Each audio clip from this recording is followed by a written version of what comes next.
So Yeah. shall we begin? Yeah. Okay, everyone ready? Yep. Okay, let's call this meeting to order at 7:32 on December 16th. And first order of business is getting the weather report from our new octogenarian birthday boy, December 12th, the big 80, Dr. Keith. Welcome to the club.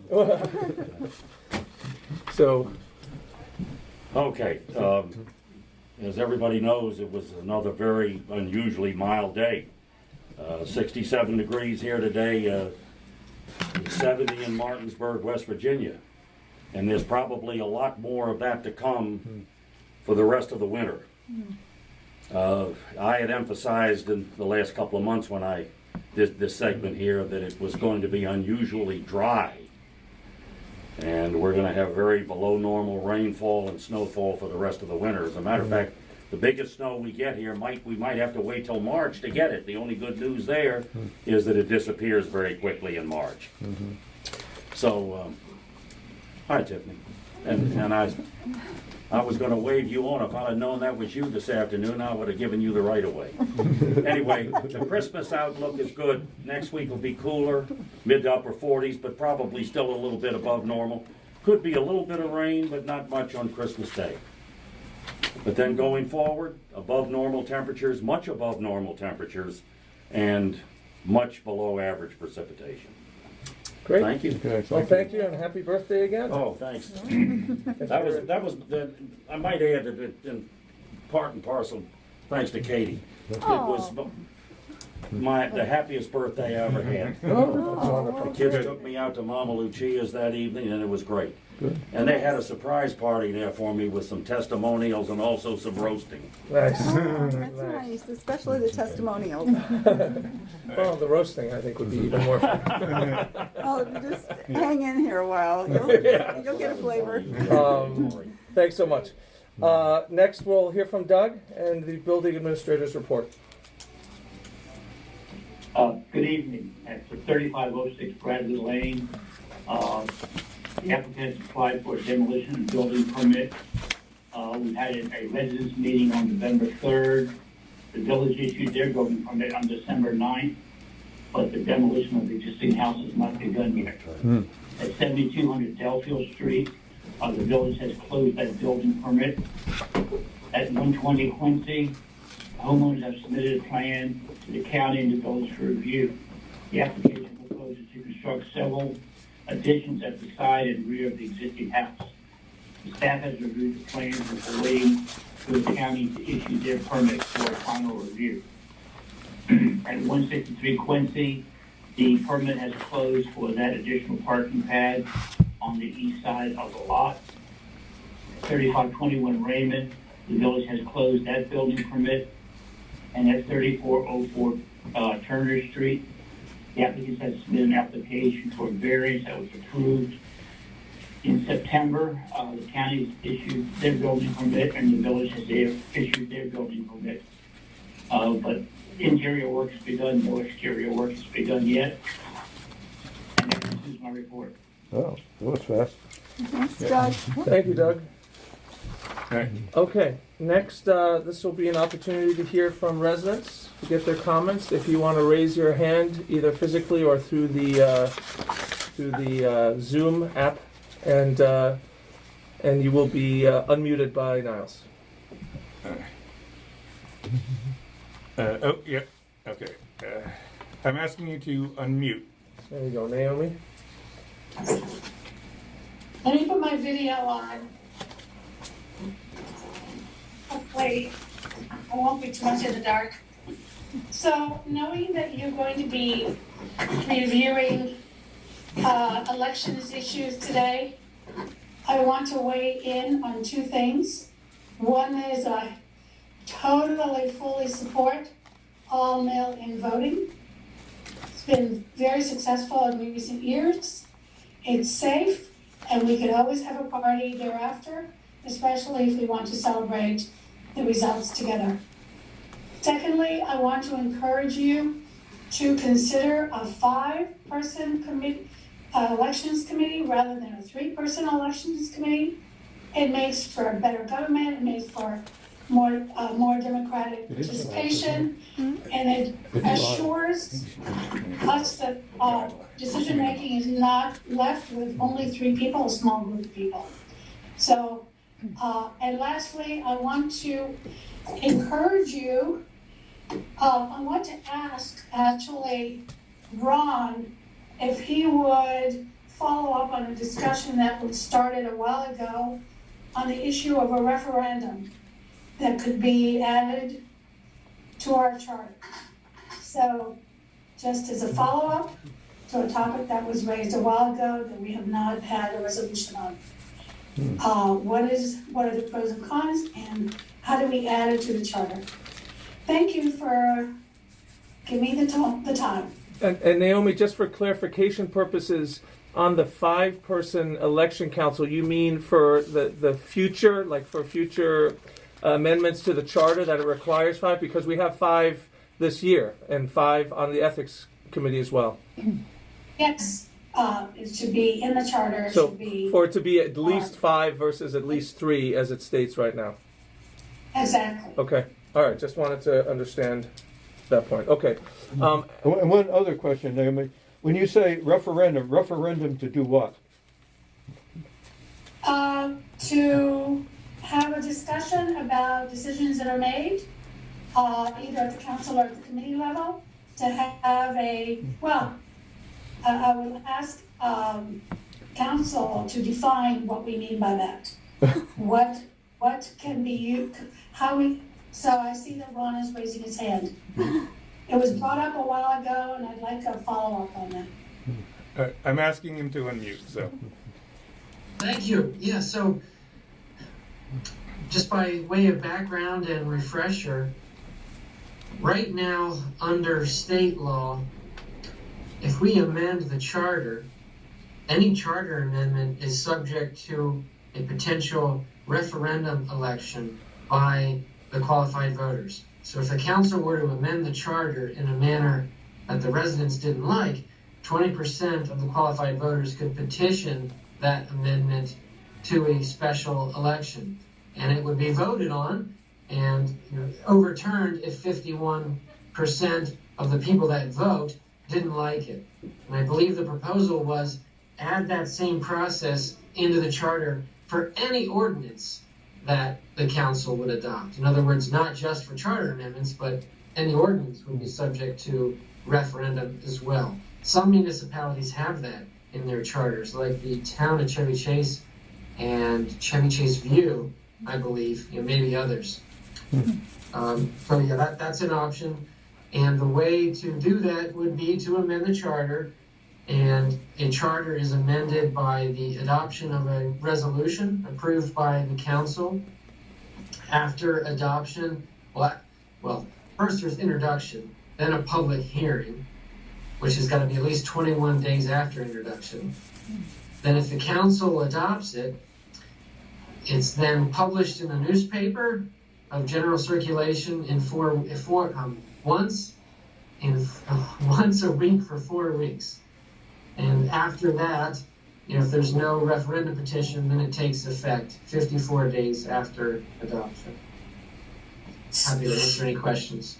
I don't recall this ever Can having you been tell us suggested. why the other jurisdictions have this in their charter? So, different municipalities have taken different approaches, and generally, the Maryland General Assembly gives discretion to local governments to decide the framework of their government, what's in their charter. State law doesn't have many requirements as to what must be in our charter. So, the founding residents of each jurisdiction would have made that decision. And, looking across my many clients, there was generally 2 ways to do it. Like in Chevy Chase View, for example, their council could adopt ordinances on the spot without a public hearing. But then there subsequently be the possibility for a referendum. Other governments didn't provide the option for referendum, but said any ordinance must first be introduced at a meeting and then considered 30 days later so that there's public comment on the front end. And then some people do a mix. and require both. Really, it's just a question of preference. All three options are appropriate. Of course, the belt and suspenders approach, option 3, is the most democratic. But each jurisdiction can decide what's appropriate. Some might argue in a representative government, the referendum process that exists is the annual election, because no ordinance is carved in stone, right? Another way to get rid of unpopular laws is to vote folks out and change the laws with new ordinances. Lots of ways to do it. Thank you. I encourage the council to debate these options. Okay, thank you so much, Naomi. Really This appreciate it. hasn't been discussed at all. Any other residents or comments? Tiffany. So, yeah, Oh, Tiffany, go ahead. Mr. Chairman, do you want comments now on the election information, or do you want those at the period of election? I think we'll just pile on during that discussion. I think that might be Fine. easiest. Okay, anyone else? I see a figurative hand up. Is there another hand? Let me It's, see it. I don't see, I did don't- someone, Someone raise their hand? There's somebody, Oh. I can't see who it is. Oh, I can't see him with that. who? Good Oh, eyes, but I Larry, can't see it. sorry, yeah, I can't see it on mine, that's weird. Yeah. Scroll down maybe. Yeah, no, it's all there, I asked him to unmute, so it should, Okay. there we go. That is odd. Larry, are you there? Yeah? Okay, did you have a comment? No. Okay, No. sorry, it looks like you have your hand raised on it. I'm sorry, Larry. Oh, sorry. Nope, you're all good. Okay, thank you. You don't have a comment? Okay. All right, so we're moving on, and committee updates. So, other than elections, are there any updates? So, Ethics. Keith, Keith? you want to start? Yeah. Birthday boy. Do that.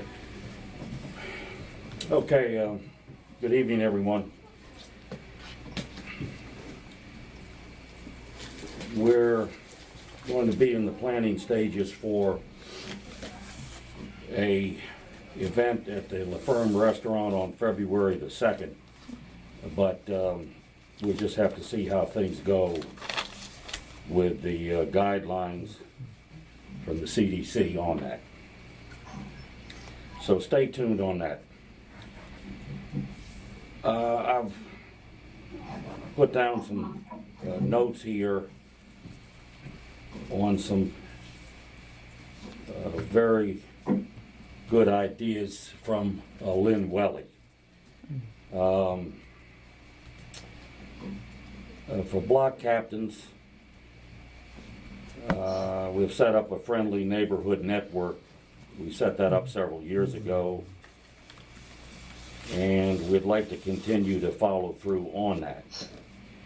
And all of these points that I'm going to talk about here very briefly, hopefully we can get all of this information out to all the residents, so that anybody that would be interested in doing any of these things to participate could come forward. People do have some great ideas, just like Lynn, for other ways to get involved in serving our community. So, please call me if you'd like to be a part of any of the new village groups that I'm going to list here. A caring community team, people looking after one another in VMA, gardening, rides to get food, helping residents with snow shoveling, That's you. Oh. and any other short-term needs. I help all the shut-ins. Some residents have suggested to me about community activities groups for help to develop a better sense of community. This team could help the residents to organize and to join outdoor activities like informal neighborhood walking groups, bike cycling, sports, indoor activities like chess, bridge, Scrabble, things of that nature. Traffic safety and infrastructure groups. Green Thumb environmental groups. And a communication group. So there's a lot of different ways people can get involved. So as I said, hopefully I can work something out with Niall so that everyone in the community can get information on that, but they're more than welcome to call me, because I welcome everyone aboard. Can I? Yes, Arthur? Yeah. Mark Schaefer and I, with the Safety and Health Group, met with Chevy Chase at home here a few weeks ago. Niles was there. And I would say that they are doing many of the things that you're mentioning. They have a staff that coordinates and brings people together. I don't see how the village would be coordinating and doing that. This would have to be done by members of the committee themselves. So this is already in place. The Chevy Chase at Home is not just for old people anymore. They're open to anybody. There is a membership fee for the year, but those kinds of activities, many of them, not all of them, and many of them that you mentioned, are being done there right now, and they're ready to go, and you can sign up or assist them. They're looking for volunteers all the time. So both as a participant and as a volunteer, they're up and ready to go. Very good. Very, very good. Appreciate that, Arthur. Okay. Thank you. Thanks to everyone. Thanks, Keith. Thanks, Keith. Thanks, Keith. Lori, you have a report on ethics? Yeah, can I stay here, you want me over there? Maybe, Why don't you Get up for you're on camera. come on. So you're come on up. camera. The stage is yours. down. Okay. Okay. Spotlights. Yes, for your camera. The camera's Your over. spotlight, you're right there. So you're on candid camera. That's right. I don't want to stay home next time. Yeah. Thank you. All right, this year's Ethics Committee met for the second time on December 14th with an agenda that included 3 primary topics: training, candidate endorsements, and staggered terms. Our training discussion began with input from the new members of the committee, whose insight was especially helpful in determining the best approach to create an ethics training plan. The committee agreed that training should be conducted in person as part of the current volunteer orientation program, which I did briefly discuss with Niles. Between now and the next meeting, Mark will be taking the lead in working with the committee to create ethics training materials, utilizing some of the information from the past ethics committee communications that were sent out to the VMA community. We figured we wouldn't have to reinvent the wheel completely there. The committee also discussed public training opportunities to familiarize residents with the mission and work of the committee. We unanimously agreed to issue a year-end report detailing the number of ethics complaints and requests for advisory opinions received throughout the term, with the hope that the information provided will reinforce public confidence that village officials and employees execute their official duties with both impartiality and an absence of conflict of interest. The committee went on to discuss election-related endorsements, a concern that was raised to the prior committee during the last election cycle. After a comprehensive review of relevant Maryland ethics law, the committee voted unanimously against moving forward on any recommendation to prohibit council endorsements. On a related issue, the committee considered whether to recommend a restriction on political endorsements by ethics committee members. By a majority vote, the committee decided against said recommendation. Next on our agenda was a discussion of whether to recommend that the council consider amending the code to establish staggered or overlapping terms for members of the Ethics Committee. After a brief discussion of the pros and cons associated with staggered terms, a motion was made and unanimously approved to seek input from the council. As council liaison, Katie offered to discuss the concept with her fellow council members and will follow up with the committee. Finally, a member of the committee raised a question concerning whether the Community Engagement Committee should be subject to the impartiality ordinance if they are to be engaged in an election-related activity, such as managing the voter roll. The committee agreed to defer discussion on the issue until a final election plan has been approved. Additional information about the Ethics Committee and a copy of the minutes from Tuesday's meeting can be found on the Ethics page of the village website. Residents are also encouraged to attend the next committee meeting, which will be held on January 25th at 7 p.m. Thank you. Great. Happy holidays. Report. Thank you, Thank you so much, Laura. Very good. Could we just address that issue of staggered terms now? Sure. Since it's really, I have the Venn diagram. yeah, I think that was posted during Right, the meeting. during the meeting, I- but if you we want for probably saw it, reference. yeah. I think we should, there's no harm in investigating it or having the ethics committee look into it. I'm kind of torn. I think they presented great arguments on both sides, just in the sort of cursory fashion, and I think it would be worthwhile to have them look into it now at their next meeting, Okay. rather than waiting and discussing it. And Sure.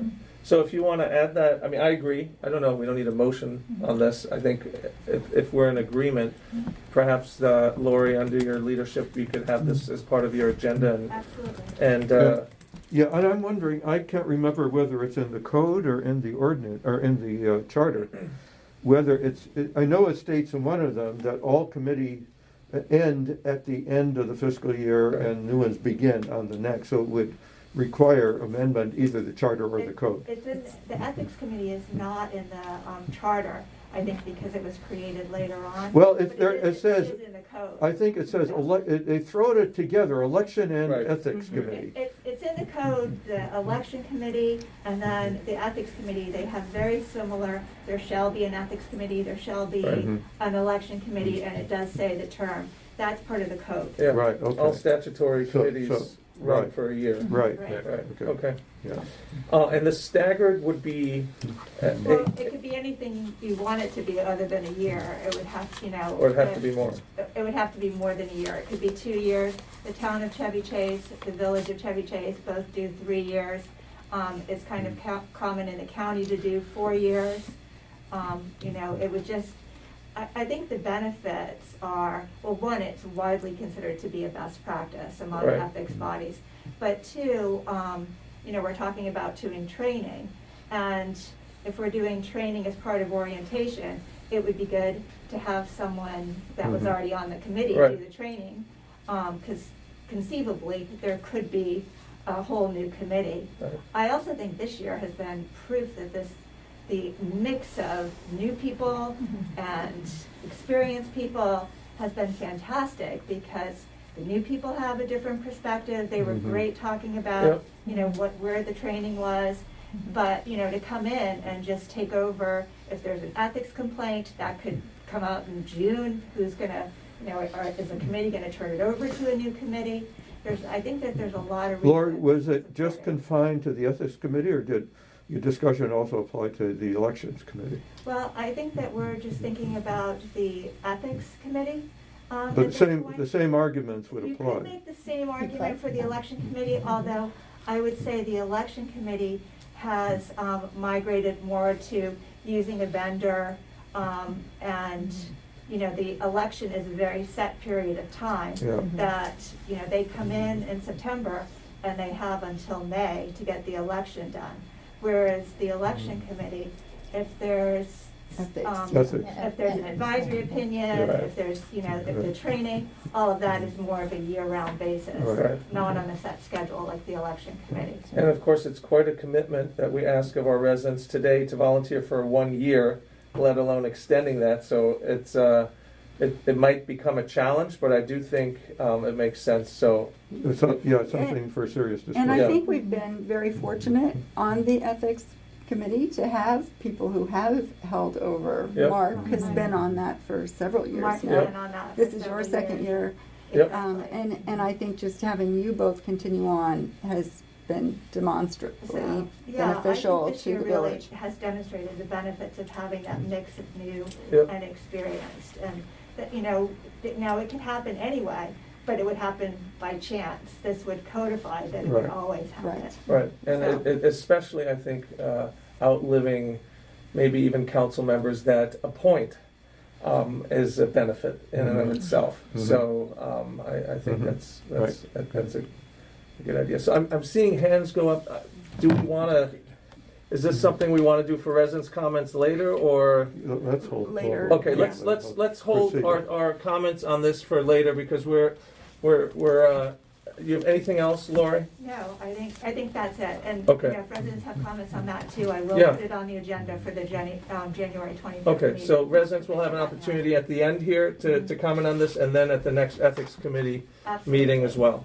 Right. Okay, super helpful. Thank you very much. Okay. Let's see. So now we have the presentation Right. by the villager's auditor. Right. So Eva Webb, who's on, she's on right now, and so I'm just getting her on. Are you there? I am, I'm here. Okay, perfect.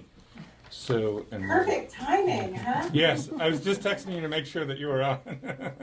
Oh, yeah, that was incredible. I've never had such good timing in my whole life. So yes, I'm going to present the audit this evening. Let me go ahead and share my screen. I thought it would be easiest just to walk through the financial statements with you on the screen. Yeah, you So let me do that. You should be able to. So. Okay. Don't hesitate to interrupt, though, if you have any questions as I go along.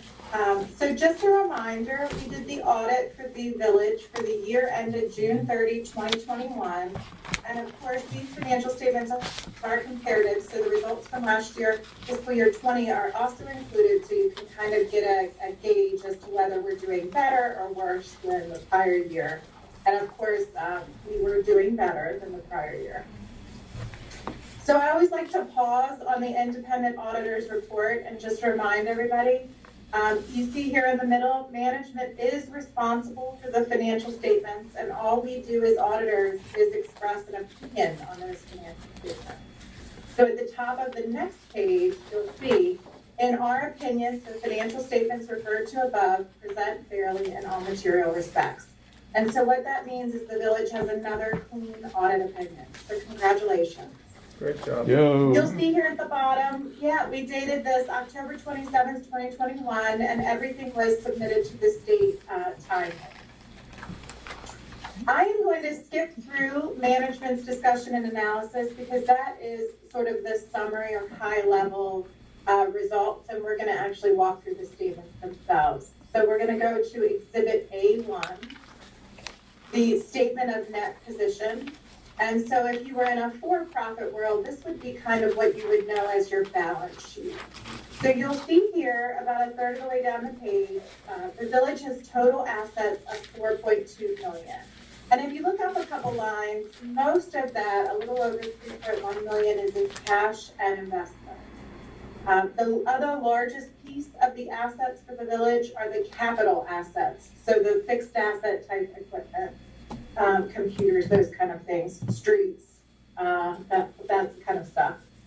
So the next section, the next third of the statement of net position are the liabilities for the village. And of course, all organizations have liabilities. We have accounts payable, refundable deposits, and then the village has elected to pay that WIN liability over time. So you'll see here broken out the amount due within 1 year, and then the amount due in more than 1 year.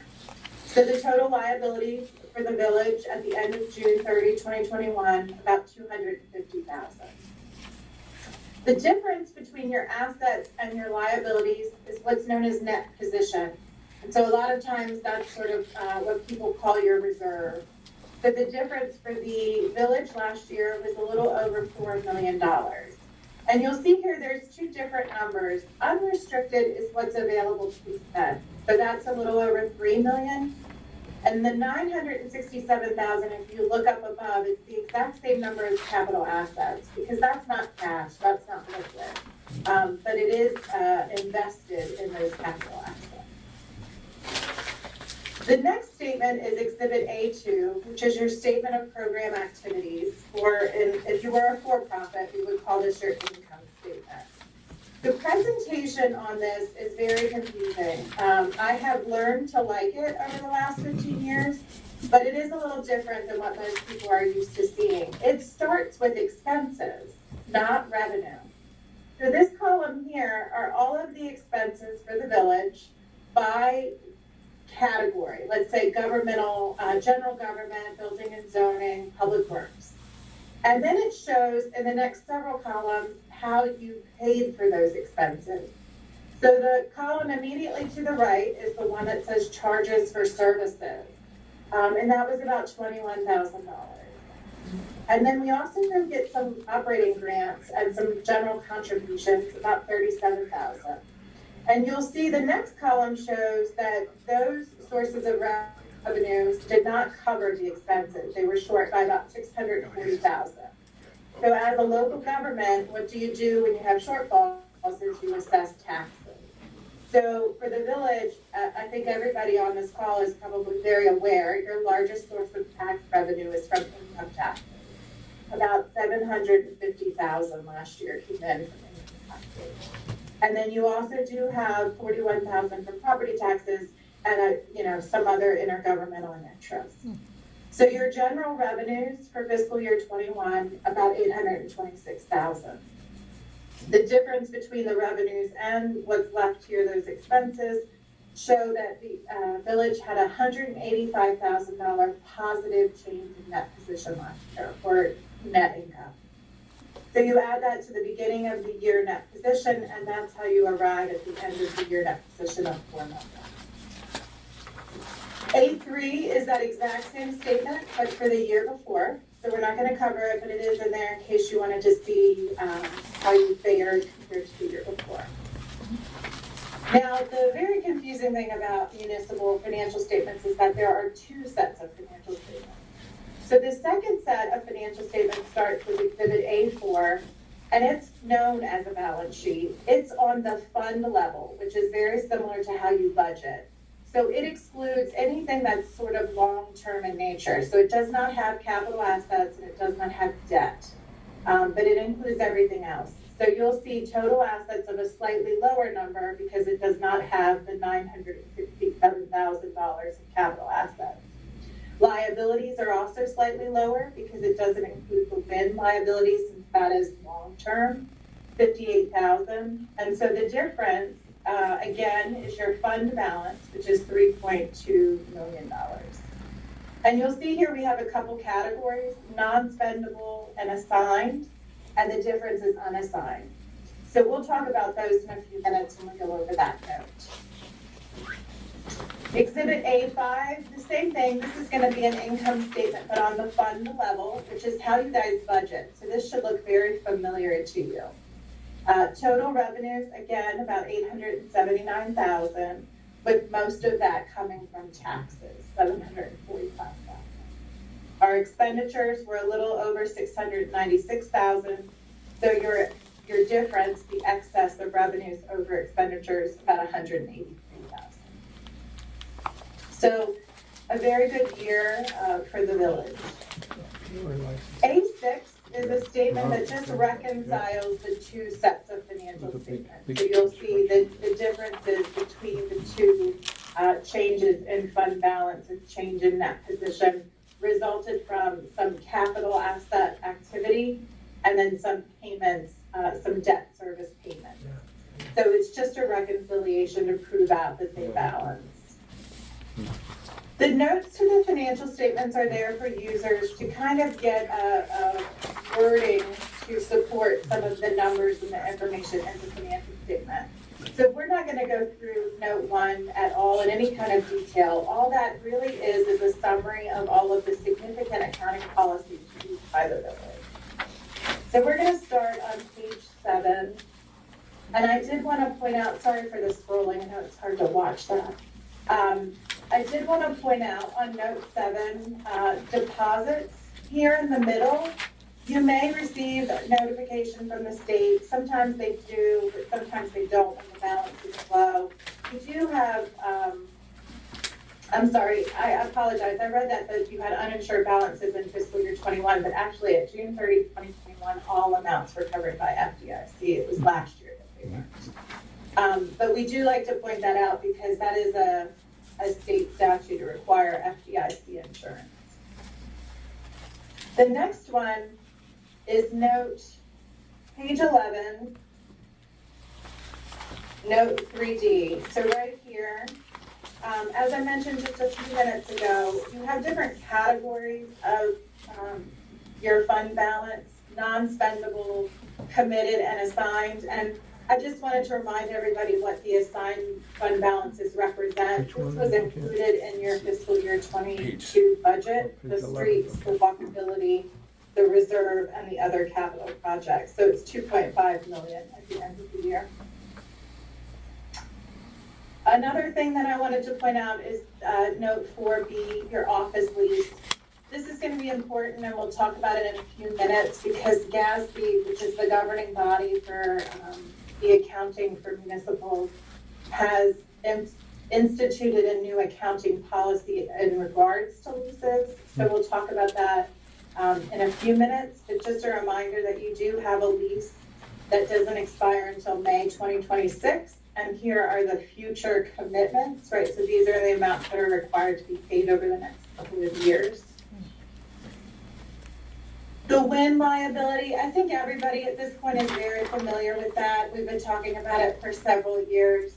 So I did just want to point out the beginning balance was your $196,000. There was an initial payment made in May, $4,914. So your ending balance is $192,000. And the amount due in fiscal year 22 that will be deducted from what they remit to you is $9,000. Here is that note that talks about the upcoming accounting standard for leases. Essentially what it does is it's requiring you to put the lease on your books. So you're going to pick up a liability, just like you would a personal mortgage, right? You're going to put the liability on the books, and then every month as you make the payment, you're going to release the liability. But you also get to pick up an asset on the books, which is called the right to use that space, and that's going to become a depreciable asset that will be depreciated over the life of the lease. So while they're not dollar for dollar, the asset and liability, they will be fairly comparable. And we will work with Niles and the office staff to get that recorded when it's required. And then I think everybody, it's a little bit funny when I joke about the ARPA funds. I think everybody's really aware of the ARPA funds because of the significance of the dollar amounts. Most of the municipalities have been all over this. But we just wanted to remind everybody, it was a subsequent event because you received the funding after year end. You received it in August, but you did receive $489,181, which was half of the funding for the ARPA funds. The only other exhibit in here is Exhibit B1, and this is your approved budget. It shows your original budget. It shows a column for your final budget, which would include any budget amendments during the year. And then it shows the actual amounts. So if you wanted to see how you ended up with the audited numbers at the end of last year, you'll see a lot of positive things, like taxes for $786,000 as compared to the budget at $684. Most of your categories and the bottom line for revenues were all above what you had budgeted, which is a good place to be. The same thing on the expense side. Most of your actual amounts were less than what you budgeted, which is how you ended the year with a positive change in net position and net fund balance. So you'll see here, and then your reserves do your designated funds do skew that number just a little bit, that 2.5 million, since it's not intended to be spent in 1 year, but you were well under budget for fiscal year 21. That's it for the financial statements. I do briefly have just like one more minute to go over the governance letter. This is a required communication to the chairperson and the council. It gives us the opportunity to kind of summarize everything for you. The one thing I wanted to point out, there were some journal entries that we had to make this year. Niles and I did work with the bookkeeper to kind of determine how we wanted to keep the books moving forward. There are some options with municipal. Here are those journal entries that we made, but you'll see the net effect of all of the journal entries that were made on the general fund for about 27 pounds. So while we did make several, at the end of the day, it didn't end up being terribly material to the overall financial statement. And then again, let me see if there was anything else. Something else on here we wanted to point out. It's a really fast version of a 40-page document. Did anybody have any questions? I guess the only thing that stands out to me is a reduction on the miscellaneous revenues from 126,000 to 14,000. Yeah. And so most of that was a $79,000 contribution that the village got from WSSC when they did the stormwater replacement in the north end in 2019, but it didn't get recorded until 2020. So similar to one of the So things. we had paid for it and then they reimbursed it? Exactly. Oh, okay. And so that's similar to what we're going to talk about later with what they might do on Brookville Road. Got it. So we can discuss that in more detail. But that was most of it. Yeah. Anyone on the Yeah, council? so fiscal year 20 was the year that was unusual. Fiscal year 21 was more in line with what your normal miscellaneous revenue is. Yeah. So let's start with, while we have you here, of course, we can't delay this discussion. Anyone on the council? I see Jeff's hand is up, so maybe we'll start with Jeff. If you have related to this a question or comments. Yeah, thanks, Andrew. Thank you for a wonderful presentation. I just had a real quick question on the net position and any reference point for those who might be listening in, our residents. Any perspective in terms of sort of either magnitude or the positive change in our net position compared to perhaps other municipalities? I know there's been questions in the past about the reserves we've carried over. Just curious, from your perspective, our net position, is that sort of in lines with what you've seen elsewhere? Obviously, having a positive net position year to year and then a magnitude that we have is a good thing. Thanks. Yeah, so that's an excellent question, and I get it at every one. We do about 15 municipalities, and you guys are on the higher end of having that position. And so, at some point, you probably want to spend some of it, but you do have, listen to me telling other people to spend their money. You do have budgeted for those assigned categories. So you do have plans to spend the money, is my understanding, right? The walkability, let me scroll back down to those categories. And the streets, And yeah. street And maintenance, that's some of the stuff that we're actually going to be talking about later is some RFPs related to that. So. Yeah. Yeah, so streets, $500,000, walkability, other capital projects at $500,000, and the $1 million reserve. Since we generally like to say pre-COVID, I would have said a reserve could be 6 months or 12 months of expenditures. Post-COVID, you probably think that's going to be a little bit higher, right? Because, without the government assistance, we could have really been in bad shape. You guys are a little bit more, and I can say this on the call, your tax base is a little more resilient than a lot of other tax bases. So it may not have, another pandemic may not have as much impact, but you certainly wouldn't want to have to rely on that, right? So you wouldn't want to spend it all, but, you have significant reserves. So, yeah, one point on that, Jeff, some of those reserves we set aside on the suggestion of the auditors about 2 or 3 years ago to have something like 6 months to a year's money in the bank. And this really was helpful. We didn't have enough 10 years ago when the recession hit, and our revenues at that time completely collapsed. And we dipped into those reserves while also raising the property tax. So ever since then, we have been very conscious of the possibility of a recession coming, the revenues collapsing, and we're dipping into that.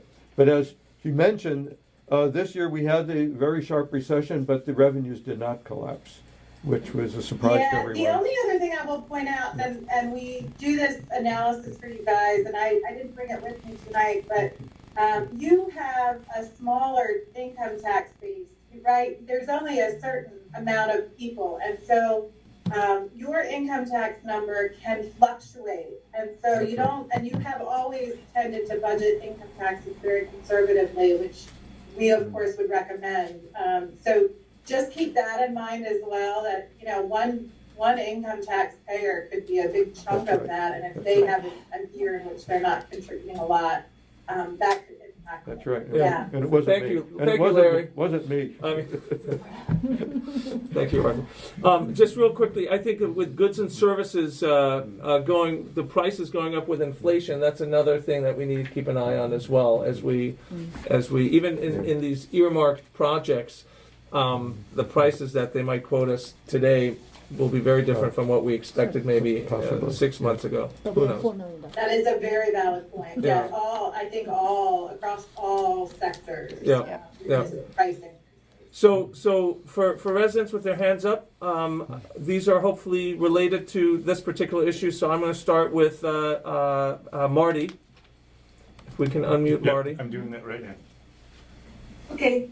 Hi, everyone, and I want to commend you for your financial prudence. As an economist, I approve entirely, although I do think that we do need to spend some of those reserves on traffic calming devices. My question is about the ARPA funds, the special COVID funds from the government, which is going to be close to $1 million. And is that going to go into general reserves? Where does that go, Eva?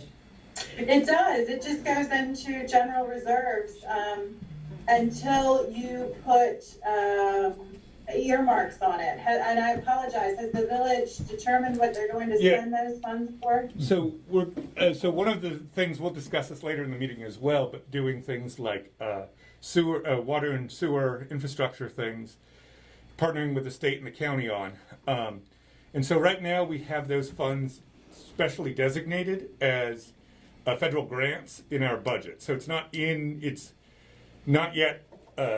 There's not a line item. There's not a line item for it. There is a received item for it. And that's one of the things we'll discuss later. But once we dictate that, we'll add that to the budget, if that makes sense. Yeah. It does. And so at the end of the fiscal year, was it Marty? I apologize. I like to. Yes, this is Marty. Hi, Eva. Hi.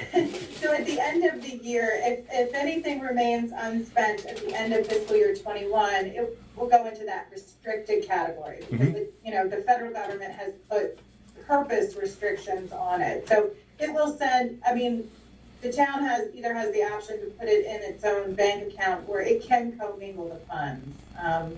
I would recommend a separate bank account just for ease of tracking everything that's going out of that. But at the end, if there are carryover funds in fiscal year 22, 23, until it's fully spent out, it will show as restricted. Thank you, Eva. My follow-up question on the ARPA funds is, if we don't spend them within a certain time, do they go away? It's a long So- time. They have to be returned to the government if they're not spent. But that is When what is is that? 2 years No, it's more than that. It's More like than that. 2024 We just is have when it has to be earmarked, and Start. it's 2026 by the time it has to be spent. So So it does have to be earmarked in 2026 or spent by 2026? spent by 2026. Earmarked by Spent by 2024. Okay. Thank you, because that's important. We need to spend that. Money is fungible. You can put it in different accounts, but I agree with you, keep it in a separate account so that we can answer to the government that, yes, indeed, we did spend it. And I'm a big fan of spending on those gas lines that have water in them. So just to note that, thank you for having that on your list. Niles, I appreciate that. Okay. And Eva, thanks. It's really helpful because I was wondering how we were going to handle those funds. Great. You're very welcome. Thank you, Marty. Larry. I'm asking him to unmute, so I'm just gonna. Eva, thank you. That was a really great presentation. I do a lot of work for Howard County government, where, and evidently their auditors require them to have studies done, engineering studies done on their physical property, their infrastructure, and create, therefore, reserves to meet timing on when things are going to be needed. And is there a form or a guidance document you might be able to provide us to do that about the village infrastructure? Yeah, I wouldn't think that was an auditing requirement. That may be a Howard County requirement. Ron may be able to speak to that a little bit more. I know homeowners associations have such a thing, right? A replacement reserve. But as these other things, it's a different financial structure. So I'm not sure what you would call it in this situation, or how it would mix with the books.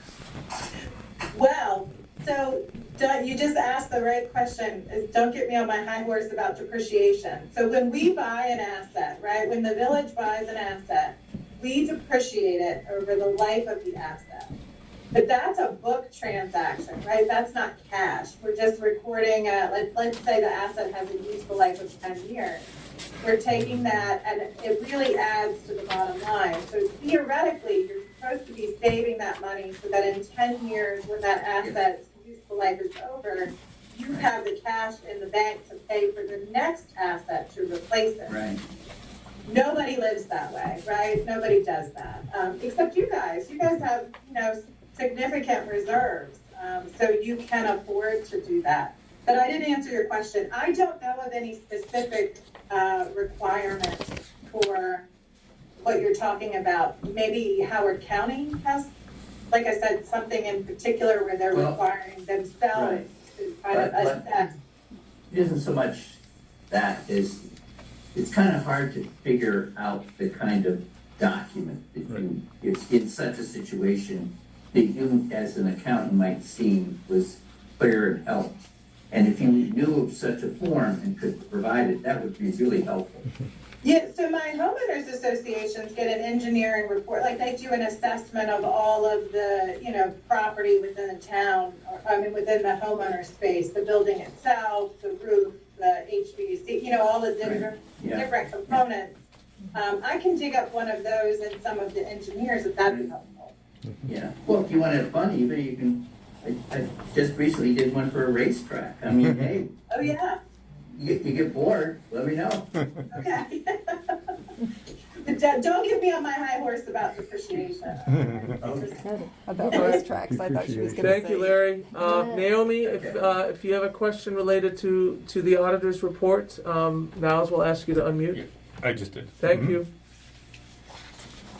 Actually, my question had to do about an earlier, well, it may be related to this. We had discussed as part of the safety committee, let me see if I can put myself on video.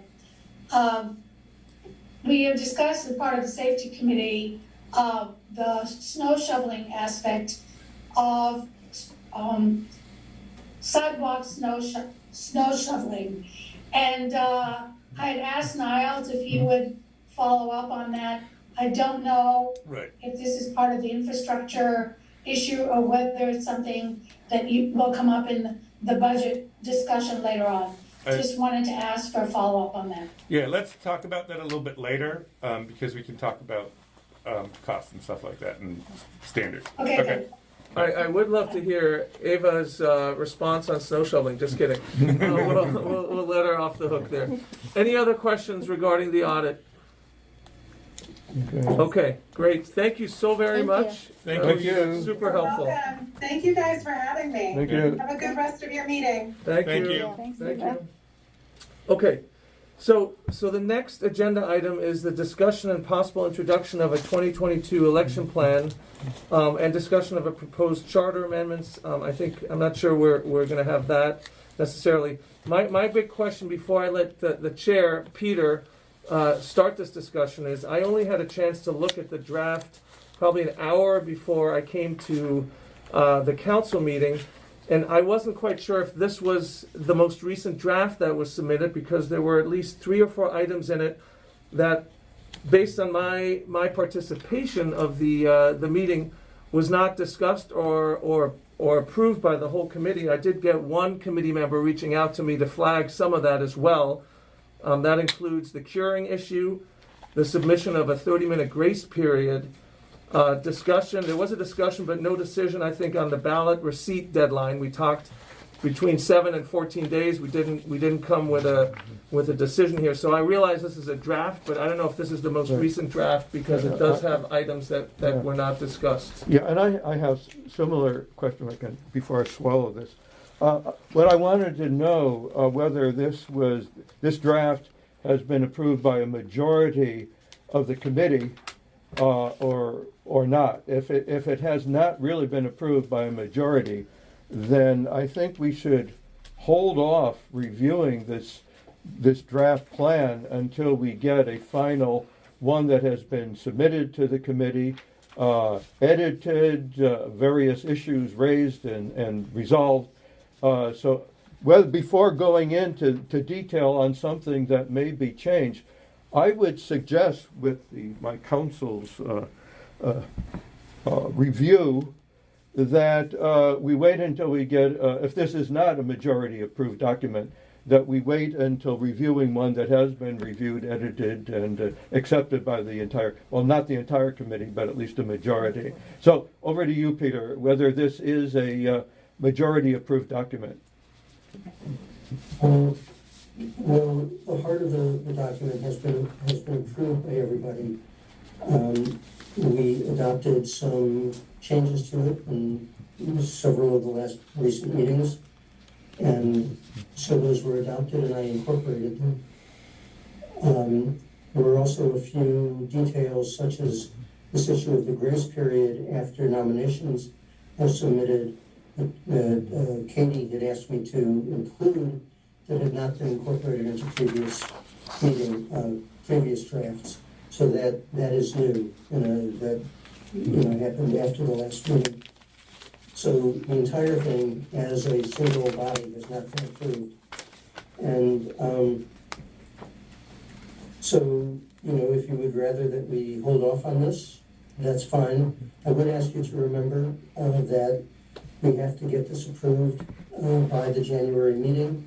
My assumption is that it would be introduced tonight, and I've been assured by Niles that modifications are possible as we go along. But it has to be approved. At least my understanding is that it has to be approved by the January meeting of the council, which is 35 days from now. Yeah. Because election activity will begin in earnest in February, with nominations opening on February 18th. Obviously, with this point, thus, the idea of moving urgently on this. So it's up to you if you want to hear a presentation tonight about this. Thank you, Peter. And Peter, I know that a lot of time and energy has gone into this, but I'm a little uncomfortable that I'm looking at a document that has not been approved by the committee. When you say the heart of it was, it's like passing legislation. The heart of it was passed, but the whole piece of legislation was not. So I feel like I hate to put this on the election committee members to have another meeting, but until the council receives an election plan that was approved from start to finish, cover to cover by the entire or by the majority of the committee, how can we discuss this as a council? I don't understand that. Would it be helpful if we gave Peter and his committee members, who in total should be arriving at a plan, a sense of the measures that we support? I know on the election committee meeting, we had discussed that we did not necessarily feel comfortable with the concept of curing, for example. And it does seem to have inserted its way back into this document. Maybe I misread it. The grace period thing, I found kind of stunning is probably an understatement. The fact that that was, I have attended 3 out of the 4 meetings and listened to the entire transcript. And I know at some point there was a discussion about, well, is a deadline really a deadline, or could we maybe, it's like a best buy date instead of a drop dead date, which clearly is a misconstruing of the actual definition of deadline. And I dare say you won't find that in most election plans, if any. And by the way, regardless of how we feel about it, if this is in here, it should have been approved by the entire committee. So if the committee agreed to a 30-minute grace period, that gives us then a chance to review that and have a discussion here. Right. Consensus, Right. or the Yes. majority Yeah. opinion of Yes. the committee. There was one other issue that I never heard come up, that the election service provider shall hold all ballots until May 26th, which is 13 days after receipt. What's the point, what's the purpose of receiving the ballots by a certain date and sitting on them for 13 days? I never heard a discussion of that. So anyway, my suggestion, send it, distribute the draft to all your committee members. Let any of them make their suggested edits, changes, revisions, perhaps starting from scratch with the new draft. It's up to them. And then once you get a majority supported document, we'd like to see it at that point. And we're willing to accept it at any time that you send it in. We'll take a look and start reviewing it immediately upon receiving a majority supported draft.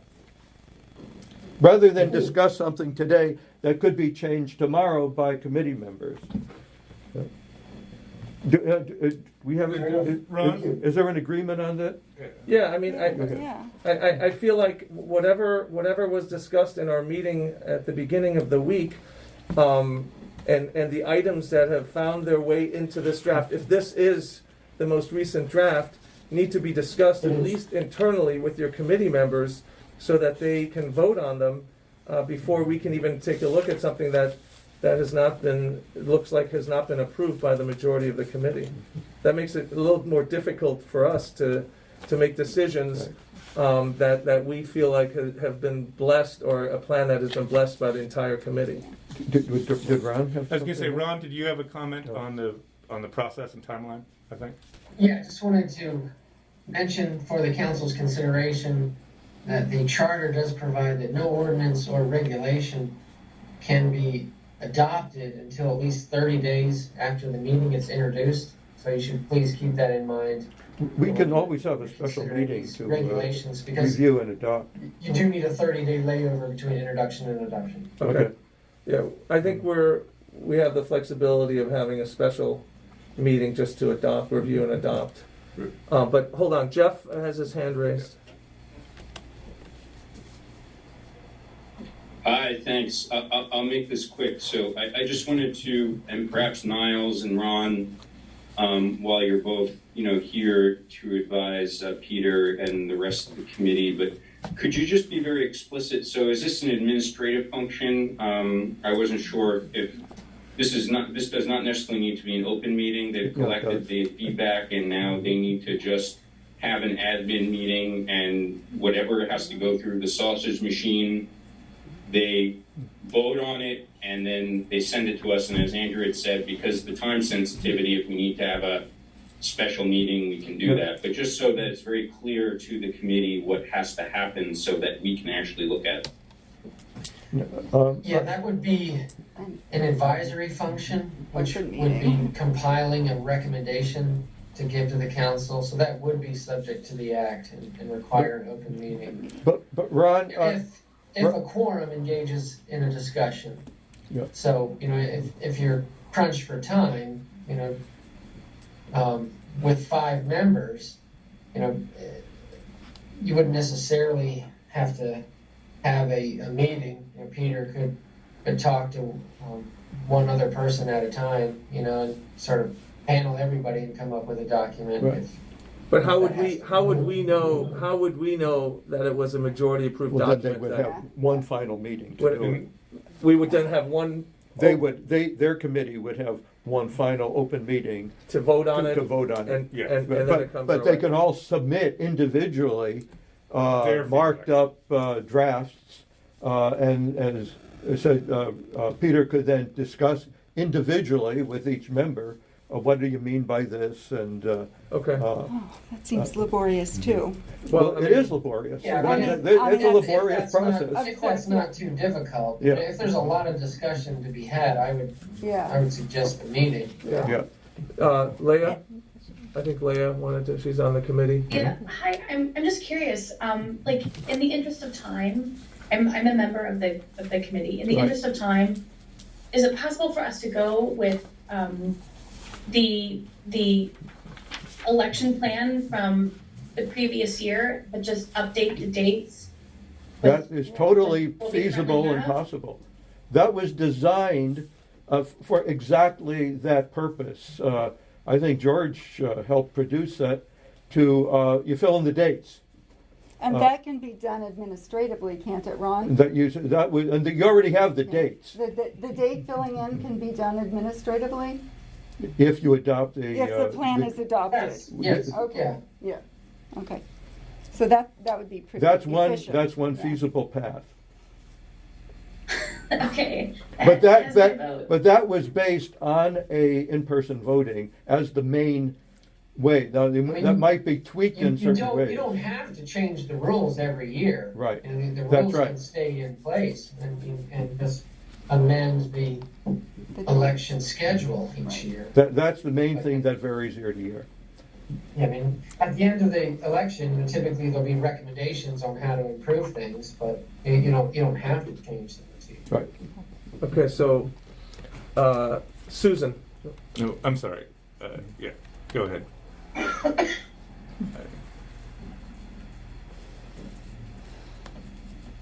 Hi, I don't remember there being a discussion. I feel like this election plan has been raked over the coals. I feel like there's been a lot of input from council members and from committee members. There's been a lot of writing on it. There's been a lot of discussion on it that's been open and public. I don't remember that about the last year's plan. I had very specific questions last year. I asked about would a ballot count if it did not have a signature? And I asked this question at 2 different meetings. I didn't get an answer. I was told we'll have to decide things on a case-by-case basis. At the end of the election, I think 4 ballots were disenfranchised, were not counted. One of those, maybe it didn't have an envelope. 3 of them were unsigned completely. And I think it's great if the other ones were, everyone did a lot of work. I know it's hard to do these elections, but I never understood why they were not able, with a control number, to reach the original ballot casters and ask those residents to cure the ballots. Why did that happen? I've heard commitments to we need to do more voter education.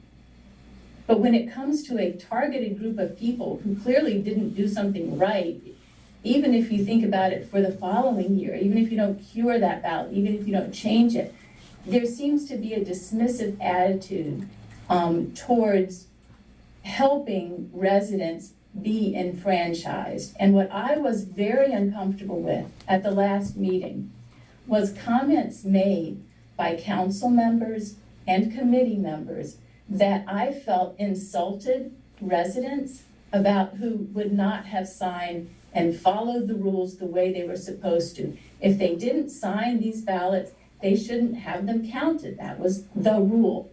Well, there are provisions that can say you must sign this or it may not be counted. But the consequence of not signing it, maybe it's not counted directly. In other words, you're on a ship, one person starts to fall over, and it's like, you're gone. I'm not going to reach out a hand to you to help you back on. Or it could be you need to sign it or it may not be counted.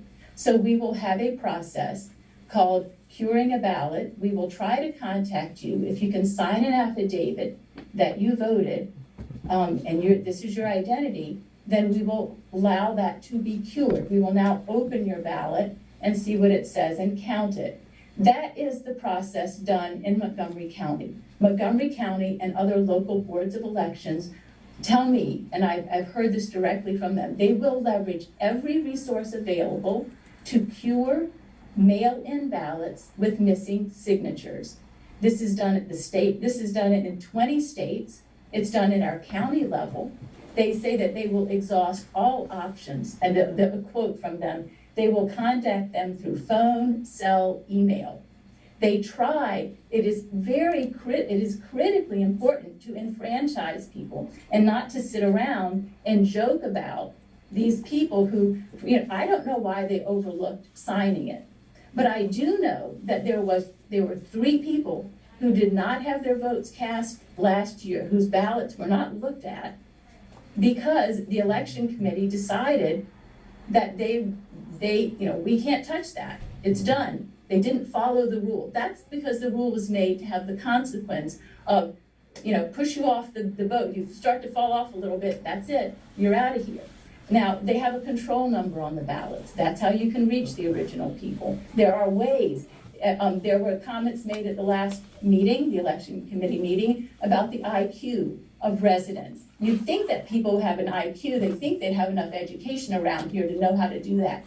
Well, I would think that there might be a high enough IQ among the committee members and the council to know that if a ballot comes in without a signature and you've got a control number on it that can allow you to directly reach that resident, and that they do this at the county level anyway, that you yourselves could actually reach out to the resident and find out that information.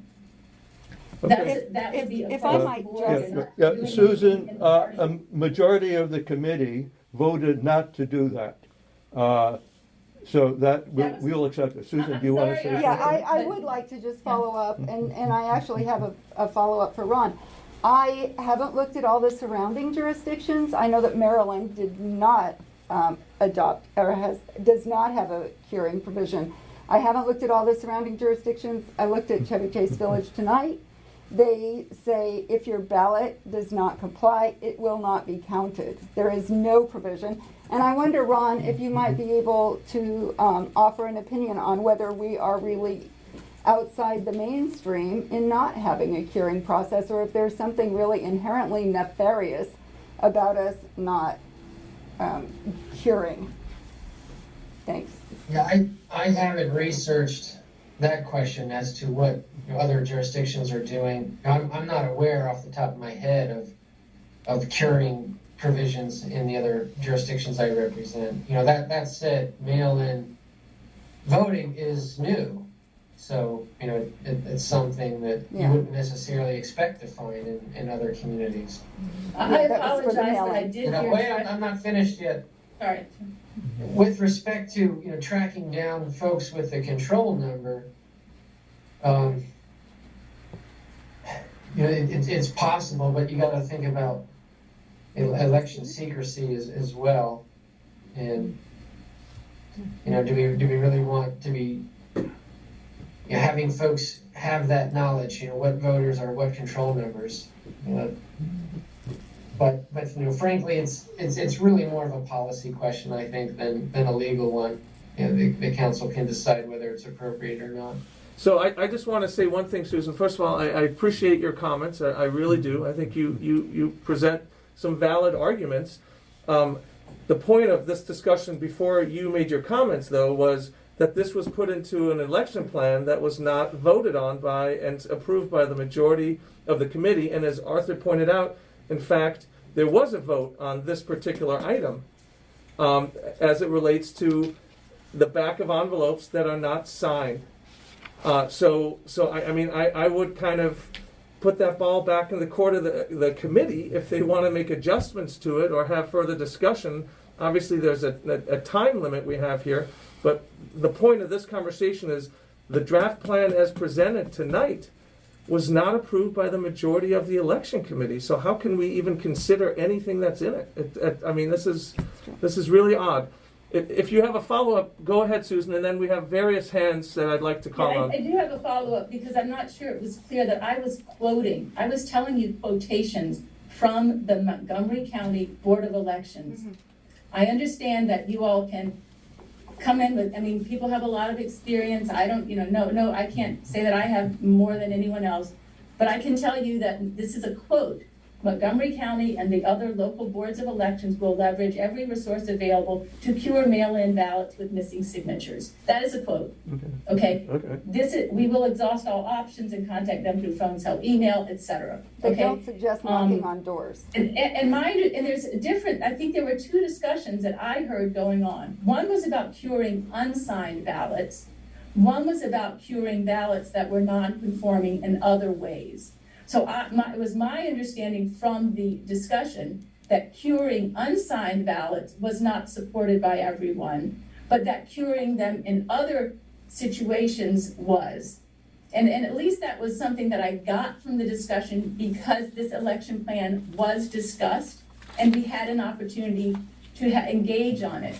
But if we talk about suddenly going with the plan from last year that did not have that scrutiny, that really concerns me because we're just, I don't understand that. I don't understand where the scrutiny is. I don't understand where the public discussion is. I'm just having a hard time with the idea really of I just think we have a beloved community. I love the residents. We should love each other and care for each other and enfranchise each other. And there are things that are being done when you shorten the calendar dates for people to get in documents, to before you get the ballots right away. You give an advantage to incumbents, period. And when you don't cure any ballots, there's just an attitude there that is very surprising to me. And I think that, I hope that you will be aware that there is a bias that you have as council members that will probably favor incumbents a little bit more, shortening certain deadlines, and that there are other issues of independence of an election committee that you should just, think about those different things. Thank you very much. And my comments were really intended about curing unsigned ballots, not curing the other ones, because I thought the other ones would of course be done. So that's all I was intending. Thank you. All right. Andrew, this is Jeff here. I just wanted to interject real quick, procedurally, on something and then a comment, if that's okay, unless you wanted to take an order in a different way. No. Go for it, Jeff. Cool. Well, first I just want to take a step back. And again, this is just how I feel, so I'm not speaking for others, but I feel perhaps maybe, at least myself, maybe others on the council, I don't know if it's an apology, but I feel for Peter and the rest of the committee, we know they've worked extremely hard. We know that they've met, I think they've met more, certainly more than last year around having, all these open discussions about forming the plan. And I feel that perhaps maybe, I don't know, procedurally, that there should have been some direction, I think. I didn't stay through the end because I had a different commitment, but there should have been something that said, listen, by the end of the last meeting, you need to take a vote because this has to be introduced. So I guess I'm a little bit lost why that procedure wasn't there, but maybe that's just something we can take into account for next time. But just an observation because I don't quite. It's almost like a gotcha of why is Peter and the committee presenting something they meant already over a week ago, and why are we first telling them? Sorry, we can't accept it. I feel that. Totally understand, Jeff. Yep. So I get your point. The meeting was on Monday. There were votes, individual votes, on various items to tweak in the election plan, and that was done by the end of that committee meeting. But what was submitted here has additional items inserted that were not approved or discussed during that meeting. I mean, I'm not making this up. No, this isn't finger pointing. I'm just trying to understand. I'm just trying to explain.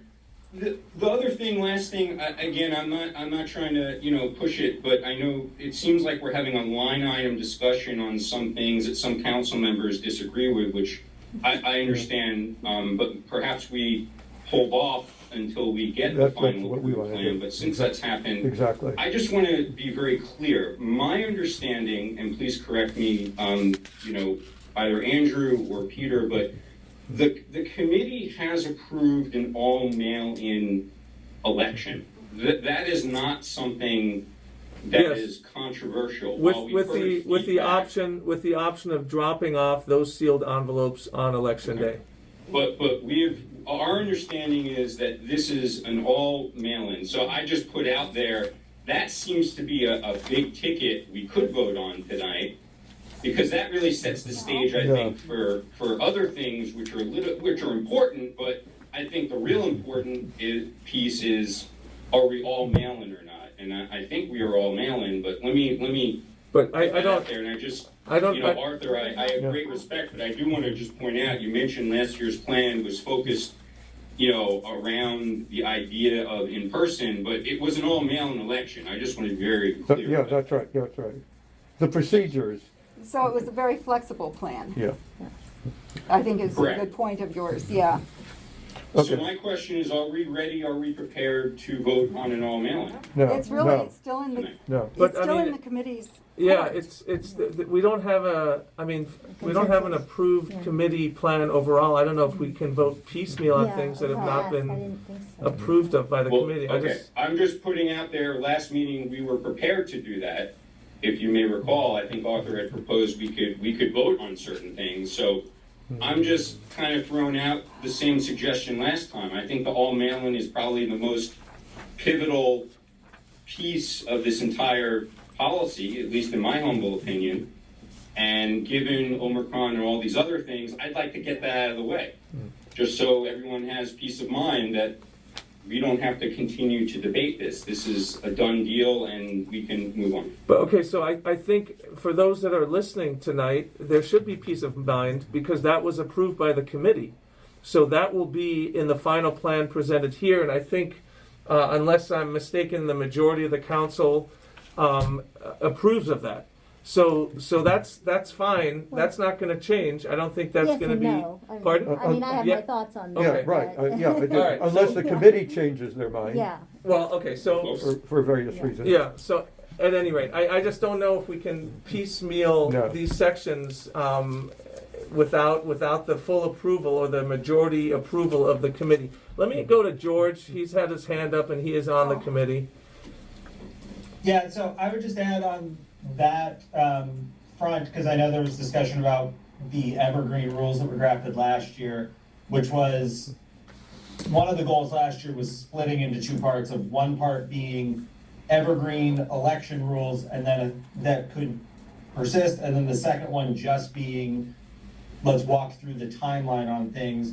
And the only provision that would require engagement from the council is if you look at the evergreen rules, it talks about, in a normal year, voting is traditionally done in person at this location for this time. However, under certain conditions, the council can direct the committee to develop the plan to utilize an all mail-in election. And that's from the election plan last year that, to the best of my knowledge, because it's adopted as a policy, I think that carries over and It's on the apply, books, yeah. even if these would do. But so the council can instruct the committee to hold the election by alternate means. So that could be where direction from the council to have kind of all mail-in opens up that vein. And I think broadly, my comments, very much in line with Leah's, which were, I think we've had a number of meetings, but things that were discussed and agreed upon at the meetings did not necessarily make it into the drafts. And I think we had a pretty extensive discussion about curing of ballots, and I think Susan raises some very good points, but I think in other points she, her summary does not necessarily encapsulate the opinions that were expressed by some of the committee members around ballot curing. I think it's an important one to remember. Last year there were 4 ballots that were unsigned out of 428 ballots, I think. And we also had the fairly specific guidance on unsigned ballots versus ballots with other, that were non-conforming in other ways as to things in which there could be flexibility around how it is addressed, whereas things like unsigned ballots, our understanding is there's a lot less, my understanding was there was a lot less flexibility around something like that because it is deficient on its face and kind of manifest in a way that is not easily correctable or adjustable. And so I think that was where some of the thinking had been. But so I just wanted to flag that in the rules that were laid out last year that should continue to apply, there is the provision for the council to direct the committee to have an election by an alternate means that is not the in-person section. Okay. I'm going to go to Lynn, who hasn't spoken yet. Asked him to unmute. Okay, it's not Lynn, it's Natalie. Ah, okay. Another committee member. Thank you. Yes, I just feel that we try to incorporate everything that the council has suggested. And I also feel that you really don't give a damn what we're doing because you're gonna knock it down. That's it. I mean, Katie wanted a time frame where she had a little bit of a people had a little leeway if they didn't get it exactly by midnight, if it was midnight plus 1 minute. It's just, I just feel that it doesn't matter what we do, you don't care. And say, why is she sitting there silent? But that's my opinion. Okay, as far as I'm concerned, I'm off the damn committee. Oh, wait. Okay. Well, can I just say that I'm really sorry to hear, number one, that you think that folks don't give a damn, and number two, that based on that you want to get off the committee. I don't understand what the... We have tried and tried and tried to appease everybody. And it doesn't matter how we try, you don't care. But somebody is going to knock it. Arthur changes his opinion every 20 minutes on how things are being done. He's very vocal at the meeting, and then he comes tonight and his voice is totally different than it was during the meeting. Okay, Well, I mean, can I think say we're... something to Yeah, Natalie? go ahead. Natalie, I appreciate the changes in the document, and I know this is a draft, a plan in process, a back and forth process, but I appreciate everything the election committee has been doing and has done, and it breaks my heart to hear your voice breaking up, and I want to thank everybody on the election committee. It's, from my understanding, it's a back and forth process, and not everybody signed off apparently on the latest draft that's before us. Is that the issue you're raising? I think that's all it is, Natalie. The problem... The bottom line is... I appreciate your effort, and I want you to stay on the committee, please. There are a lot of items in here that I agree with wholeheartedly. My question is, how can this council as a whole take into consideration a plan that has not been approved by the majority of the committee? I don't understand how that... It was approved by the committee. The committee did not... There was one person that didn't vote for something one No. It's the document. No, Natalie, I'm not talking about... the majority of the committee. It can be a 4-1 vote, it can be a 3-2 vote, whatever it is. There was no vote on the grace period. On the document itself. That was inserted after the committee meeting. There were things that were inserted. No, it wasn't. We talked about it during the meeting. There was no vote on that. Inserting that. I mean, I'll listen to it. We talked about having a small grace period of a few minutes. Okay. Because of being on a computer, which can make a big difference in whether your computer registers at this second or yours. Absolutely. And I approve of that and appreciate that. Yes. As do I, but I'll go back to listen to the audio unless the minutes are ready for me to review. But I do not recall a vote on a 30-minute grace period. And I don't remember if they had a time limit. We talked about right, and not only the document sent to the council should have been distributed to all the members for their review. Okay, I've said my piece. Good night. Okay. All right. Okay. Okay. Next. Onward. Larry. Okay. All right. Yeah, Susan, I wanted to thank you for what you said. You know, Montgomery County is one of the most consumer if you're a member of Montgomery County, they try to help you more than any other county. You know that of all the counties, we're the ones that have a Department of Consumer Protection and none else do. It's no surprise to me that they recognize the need in a democracy to make votes whole. And to listen to this committee not say to you that they agree with that viewpoint. Nothing stopped any committee, any council member here from saying that to you at the end of your comments. And I'm appalled that none of them did. None of them did that, and they failed to do it. And I hope at least if it doesn't get approved by the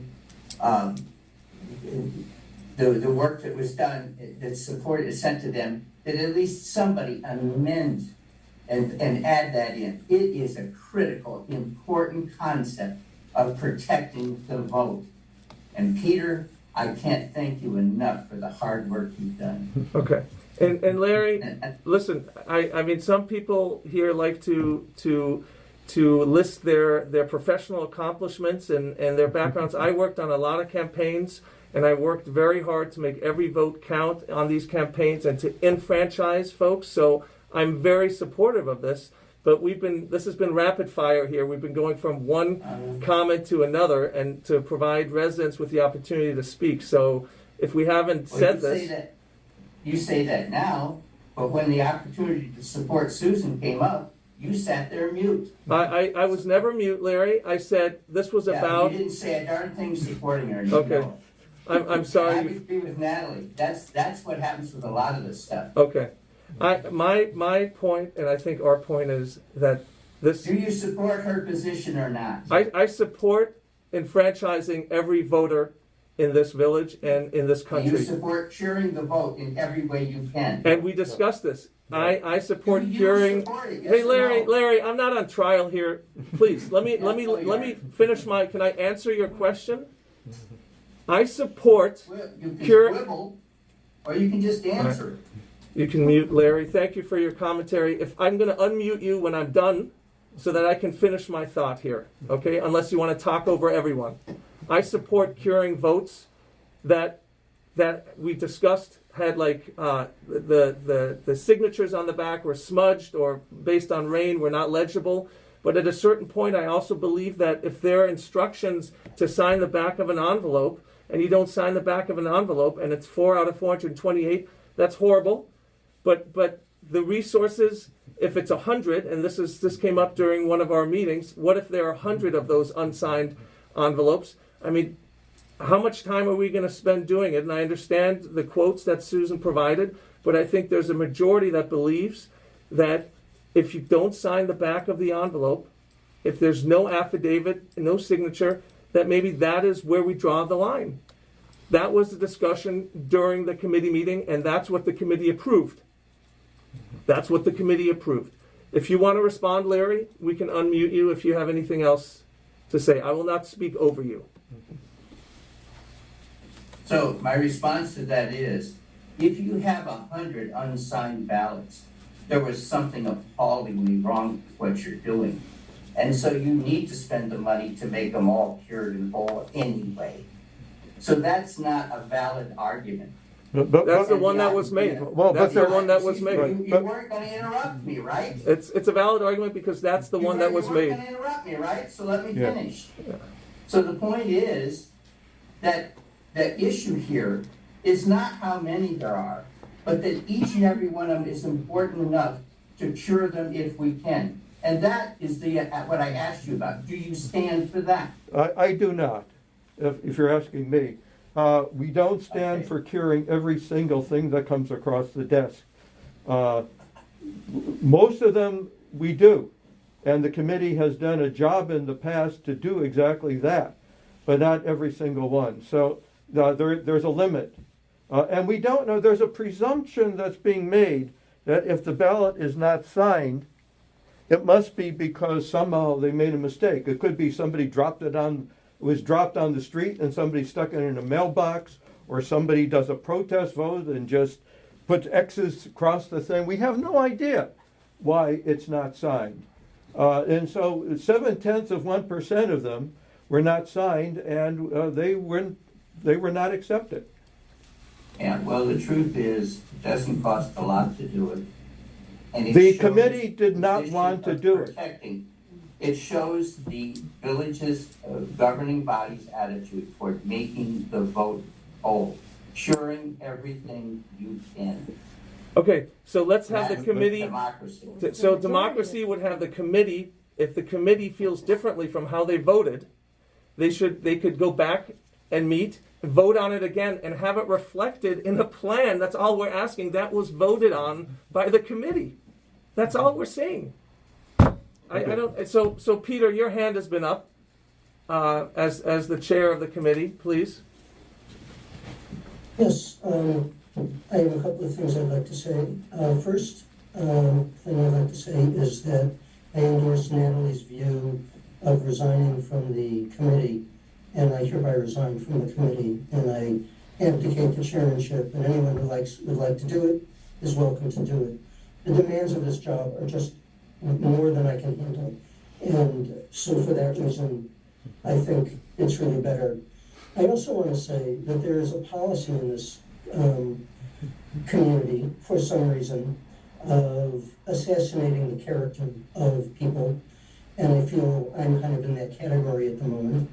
I think there's been a kind of a determined effort against me personally by some of the members of this community, and there is a long history. It's getting to be a lot of people.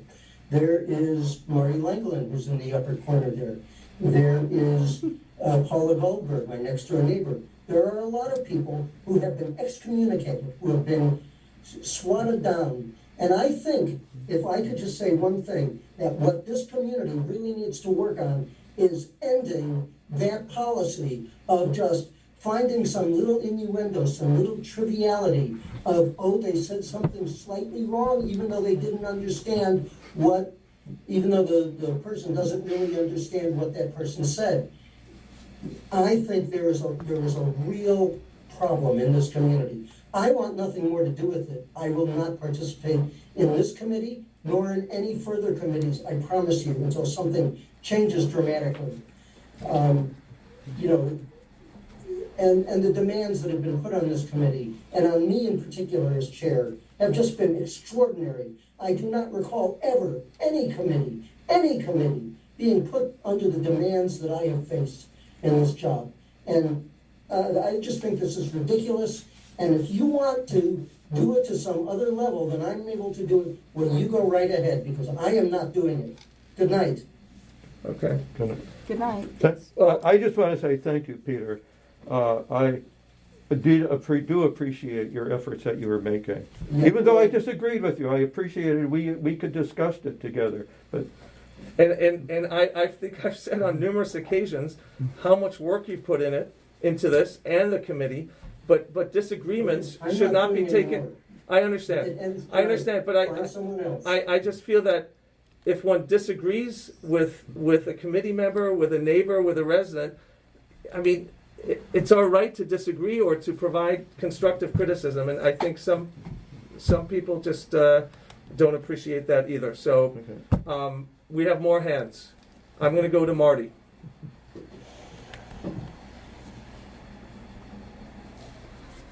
Thank you all. As the person who chaired our elections for, 5 of the last 6 years, I'm just distressed beyond words at the resignation of Peter and Natalie, who have done an extraordinary job of getting down into the details and responding. Some of the criticism tonight about, the example that Katie's provision, where they tried to incorporate Katie's provision about a grace period. Perfectly sensible. They were accommodating the council, and now they're being criticized. I understand the level of frustration. I have never seen an election committee, certainly none of the ones I've chaired, ever subjected to this kind of a process. Last year's committee held no open meetings to discuss the regulations at all. They showed up in December with a full-blown election plan without having had a single public meeting to discuss any specific regulation. And to go to George's point about the evergreen desire. There were a lot of problems with last year's elections, from the voter roll never having been checked or verified, all those illegitimate ballots. Those ballots, if they'd been voted, would have changed the outcome perhaps of the election. That can get an election invalidated, that kind of problem. Last year's rules were not perfect by a long shot.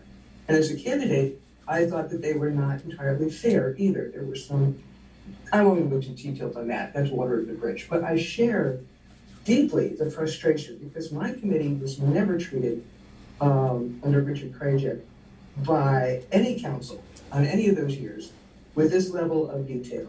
And there is a fundamental principle here, two fundamental principles. One is that during all the years I was on the election committee from 2015 on, we worked very hard to make the election procedures friendly, utterly transparent, simple, direct, and communicate them to everybody. We did not ever disqualify a single ballot envelope that had a valid number on it. The security system we set up with the 6-digit random numbers is very secure. The affidavits were secondary. I mean, they are a remnant from the days before computers. And it was absolutely our goal to make sure that every vote counted, because we have had many elections decided by fewer than 5 votes. We had one election in this village decided by 1 vote. The importance of counting every vote is to me paramount, especially in a small election, which is why I support Susan's Kahn point that, yes, ballots that don't get signed can be cured. You go in and just get a substitute affidavit. It's not a big deal. I commend the council and the committee for voting to do an all-mail election. I think that there's no way to do an in-person election at this point, partly because of COVID, and we certainly are not going to do some kind of hybrid where we have 600 mail ballots go out to all the voters and then have 100 loose ballots floating around on top of that. If I were an election contractor, I'd refuse to send 100 loose ballots for any kind of in-person hybrid election, because that's a recipe for voter fraud. Even if it's not intentional, it's a recipe for error. You don't have 100 extra ballots floating around. I think that the committee's solution of having an all-mail election with, their courtesy of having a drop box on May 10th where people could put their envelopes in, that was great, that was fine, that was a good voter-friendly solution. Family-friendly, nobody has to wait in line. I thought that the plan that the committee submitted in November was great. Now, mind you, I have not participated in any of the election committee meetings. I've taken a back seat. Peter and Natalie and Paul Weller and the other committee members, I thought these are smart people, they'll know what to do. And in fact, they have made some important changes, like cleaning up the voter roll with the verification process we used to use. Last year we didn't, and the mistakes. They've reinstated a lot of the sort of voter-friendly provisions that we always traditionally had in Martin's editions. Even before my time, I learned a lot from Frank Burrell and Ted Stoddard. And we have had traditionally a history here of not only open, voter-friendly elections that really do work to count every vote, but also respect for the independence and the judgment of the election committee. This election committee has been nitpicked to death, in my humble opinion. And I don't know that I would have ever expected such treatment prior to this example. I am quite dismayed. The council really is only supposed to just approve like the overall framework and leave the details to the election committee, because the charter says the election committee is the legal entity that manages the election. For the council to get in on every semicolon is not necessary. And again, I come back to last year. It was the first time in Martin's editions that we have ever disqualified any ballot envelope that had a valid number. First time ever. So the rules from last year are not evergreen. I don't consider them acceptable in terms of best practices for elections. And I'm the only one here who's ever done in-person elections, I believe. And I can tell you that the mail vote elections are much more efficient. They're more accessible for people with disabilities. They are far more popular with the public. We saw how the numbers of participation goes way up. That's true across many jurisdictions. Mail vote elections are the way to go. Okay. And increasingly, to answer some of the earlier questions, curing of ballots in mail vote elections is increasingly important. It is the best practices. It's being adopted across the country. Montgomery County has adopted it. Oregon, which is sort of the grandma of all mail votes, they've been doing statewide mail votes for, I think, 14 years now. They have a very clear, simple ballot curing process, including if people screw up their signatures. And that's been in place for years. It works well. I think that Peter's committee sort of took that as their model and looked at all the other examples. And this is not hard stuff. But that kind of detail is not up to the council. We should have some faith in the competence and intelligence of the committee you supported. And our charter calls for independent election committees. It is entirely possible for a council to introduce biased election provisions that do, in fact, intentionally or not, favor the incumbents. Okay. Short time So, differences Mark- in concept is what I've had. Thank So you. what I'm saying is here, I would like this council to step back, everybody take a deep breath. Understand that the goal here is to have voter-friendly, fair, transparent elections. And if the committee if Peter and Natalie are willing to do a vote to adopt for the committee to have the procedural vote that you want, I think that's just dandy. And you go with the plan you've got, because it's a good plan, I can tell you. I know a lot about running elections. This is a good plan, it's very workable, it was well thought out. It's time to let the committee go do their job with a vote of confidence from this council and a vote of gratitude. Thank you. All right, I just want to say that I appreciate everything that Natalie and Peter and all of committee members have put into this. And right now, I'm feeling a little thrown under the bus, okay? I'm one of 5 council members, and we're not in agreement on this current plan. And so it sounds like this current draft in front of us, the election committee has not completely signed up. That's what I'm hearing back and forth. I personally will reach out to Peter and Natalie and ask them, plead with them to reconsider, if okay with everyone. Absolutely. Yes. I'm appalled that it's come to this. This represents the division in this neighborhood, which is it's not necessary. But I'm not going to be thrown under the bus either. It's not coming down on me. I took enough time and everybody's time last year. I said last month, I said my piece. And but my brethren, my council, they don't necessarily agree with these changes, although I appreciate them. So can I just... It's a back and forth process. Yeah, it's a draft process. And I just want to say this. No one on this council has been running the election committee meetings. No one on this council has voted on this plan. So having 4 election committee meetings, I think it was, at 2 hours, 2.5 hours each, and being exhausted by that is not something that is a creature of the council. And what we simply asked, and this was flagged by council members this evening, is to have something presented to us that was voted on by the majority of the committee. I don't understand what is so difficult to grasp there, but I am personally saddened by both Natalie and Peter's decision to resign. I mean, maybe 10 hours of committee meetings is too much, I agree, in a 4-week period, but taking these things personally just because people are questioning or asking questions about decisions and details, is that something we shouldn't do anymore in this village? And is it right away you're pointing fingers because you feel like somehow there's a bias? I mean, I read and I can process and I may ask questions, right? That's my First Amendment right. And if someone takes that personally, then maybe this is not what they're destined to do. I mean, I get plenty of, critical messages after every council meeting or when I run into people on the streets. I'm not taking it personally. I'm trying to do my best. We're all trying to do our best. We're not trying to make anyone feel worse than the next. But I was contacted because this was not a final approved document. That's the bottom line.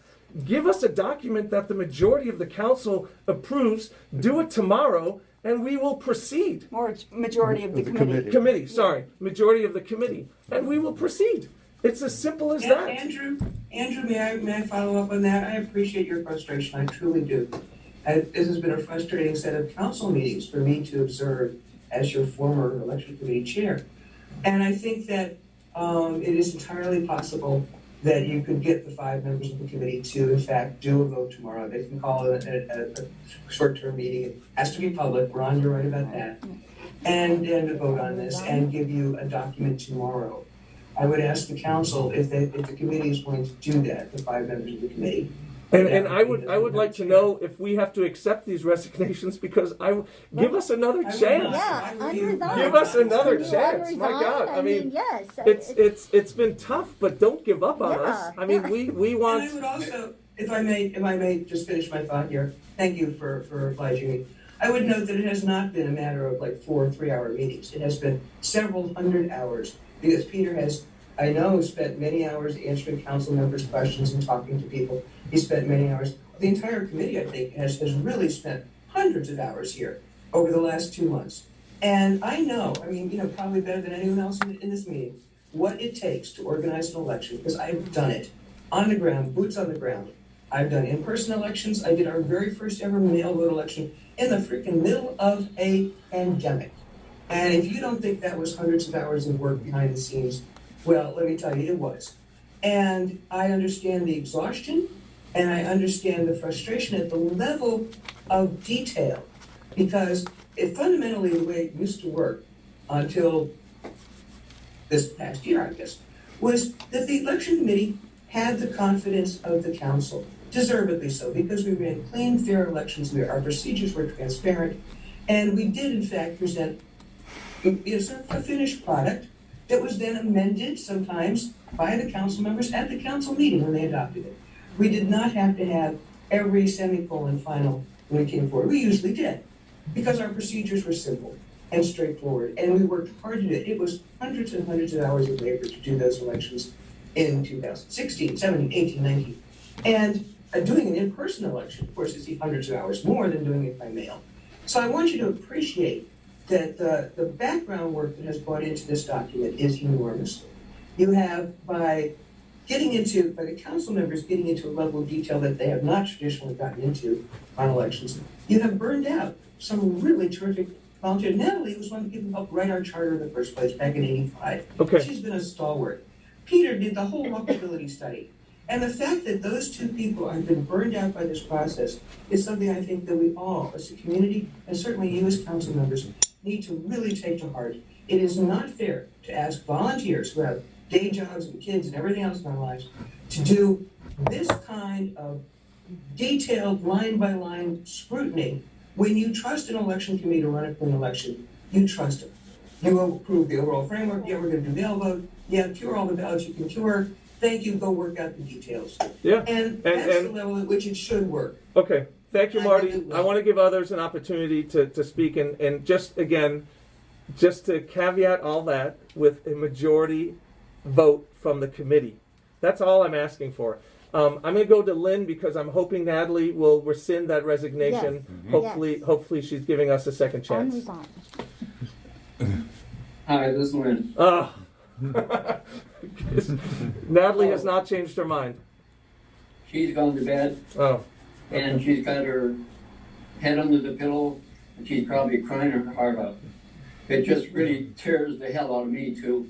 She has put her heart and soul into this, and my observant I've tuned in, and it's on the record. I was there for all these meetings, quiet, not saying anything.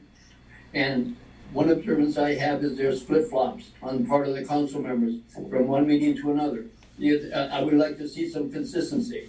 Now, the main thing in the way you feel and the way you respond to what's going on from one meeting, from 1 month, from 1 week to another. The inconsistency is something that makes it really, really difficult for these committee members to continue to do their job because there's so much flip-flop.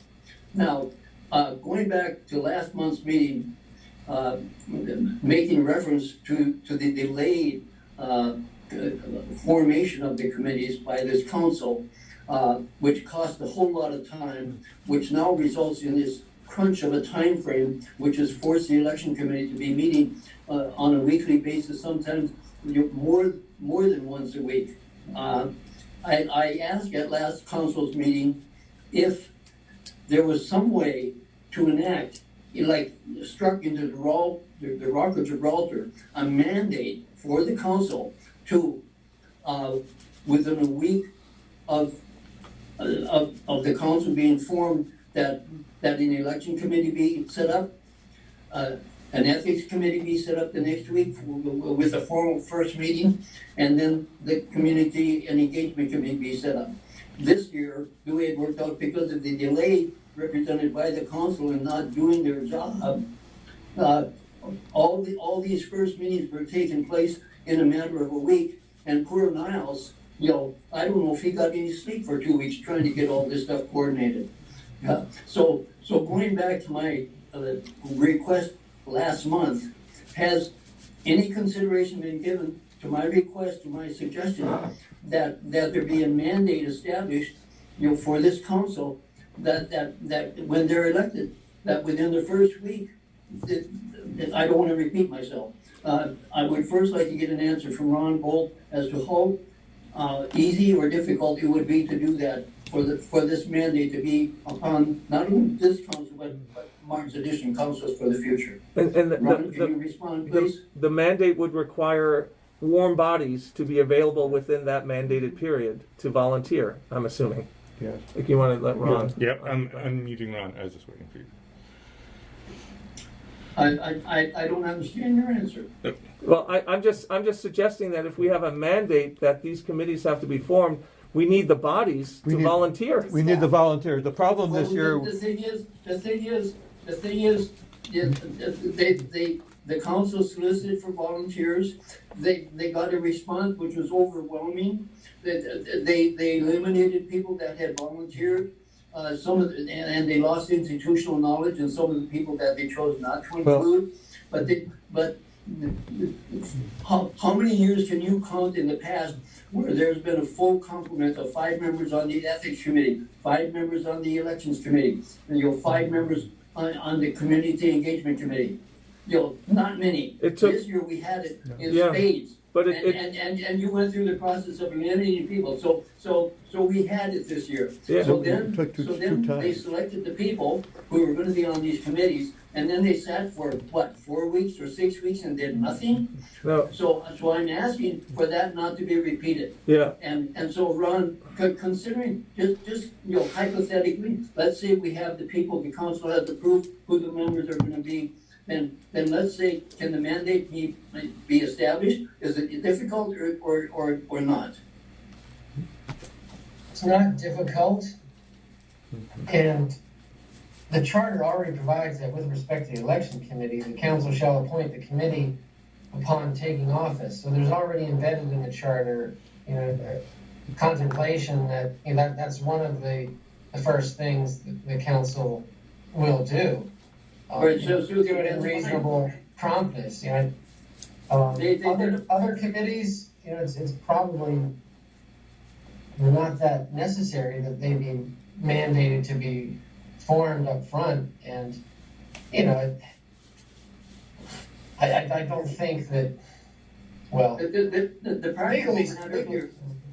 practical matter here is that these committees are valid for a year. And if once the committee members have been assigned, and if they're not given a date from which they should have their first the administrative meeting or formal open meeting, within a short period of time after they have been announced, then that's lost time. It's taken away from a 12-month assignment. It effectively makes it less practical for them to do the job that they're supposed to be doing. This is particularly sensitive with regard to the elections committee. And so if you say it's not difficult, sure, it's in the charter for these committees to be formed, but also what needs to be mandated is that their initial meetings take place immediately after the committee members have been announced. Yeah. That is my question. And is that an easy thing to do or a difficult thing to do? No, that's easy to do as well. Yeah, you could say that there could be a requirement in the code that once established, committees shall have their organizational meeting within 15 days after being established. Yeah, I think just as a reminder, we had to extend the deadline because that number of volunteers came through the second wave, not the first. And then we had a summer break. So I totally agree, Lynn. And this delay was definitely a problem. So I'm in agreement. Can we go to Lori here, who has her hand raised for a while now? I was just going to. May I please finish? Oh, okay. I didn't realize you weren't finished. Go ahead. no, I'm certainly not finished. Okay. I would like now to poll each one of the council members individually, whether they support what I have asked of Ron about how easy or difficult it is to have this mandate that these organizational meetings take place with the elections committee 1 week after they've been named, ethics committee 2 weeks after they've been named, and community engagement 3 weeks after they've been named. Susan, what is your response? Okay, Lynn, I'm going to give you a little bit of a lengthy response. I think that in principle, it's a great idea. However, we have to be able to stand up a committee. We have to be able to staff a committee. And if we don't have the volunteers, it can't happen. Once the committee is constituted, it's up to, as I recall, it's up to the chair to organize a meeting and get things moving. I don't think it would necessarily be that difficult to do it in that sequential order.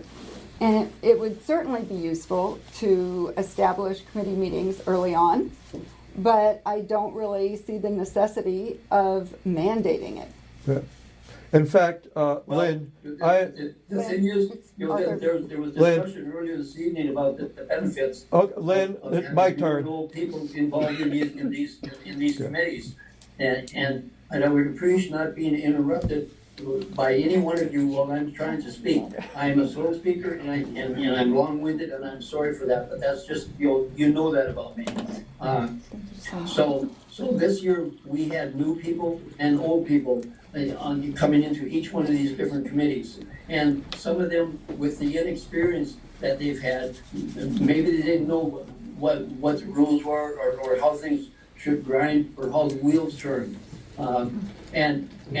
But there are senior council members, Susan, Arthur, who have been involved in the council, and they could have lent some guidance and gotten the wheels rolling, but they didn't. And I'm talking about after the committee's members were constituted and named and announced officially by Martin's edition. That's the starting point. The committees are constituted and announced. Then let's move forward and let's get their first meetings going. Now, Arthur, I'm asking you specifically. Okay, my turn? Response to my Okay, request. my turn. It just so happens that I'm putting together committee guidelines that have exactly your points in them. Now, these are recommendations, not mandates. It's not in the code. It's not in the charter. These are the recommendations, and all of your recommendations that you just made, I just wrote down. So we are moving in that direction. Now, I would just want to follow up what Andrew said. The delay was that we just didn't have the people. We had to have a second call for volunteers. And in the past, I've been on the phone with people thinking, who can we get on the committee? And people would give me names, and I would call them. I say, how would you like to be on the election committee? And it would take a while to round up enough people. So it's been a challenge sometimes just to get the people there. So to have it mandated that they're ready to go, like in the first week, is just not feasible. It depends on the volunteers coming up and standing up to volunteer to do it. May I respond to what you said? Okay.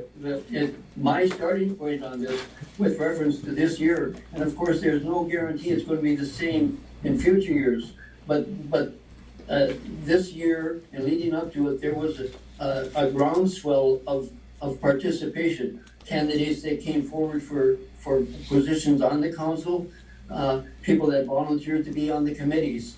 But my starting point is when the committee members were officially announced and they were constituted, as far as their names were put out on the public record, as far as Martin's edition is concerned. From that point forward, we lost 4 weeks to 6 weeks. It wasn't a matter of reshuffling and asking again. It was after all the asking was done, you had named the committee members for each one of these committees, and then we lost 4 weeks to 6 weeks. So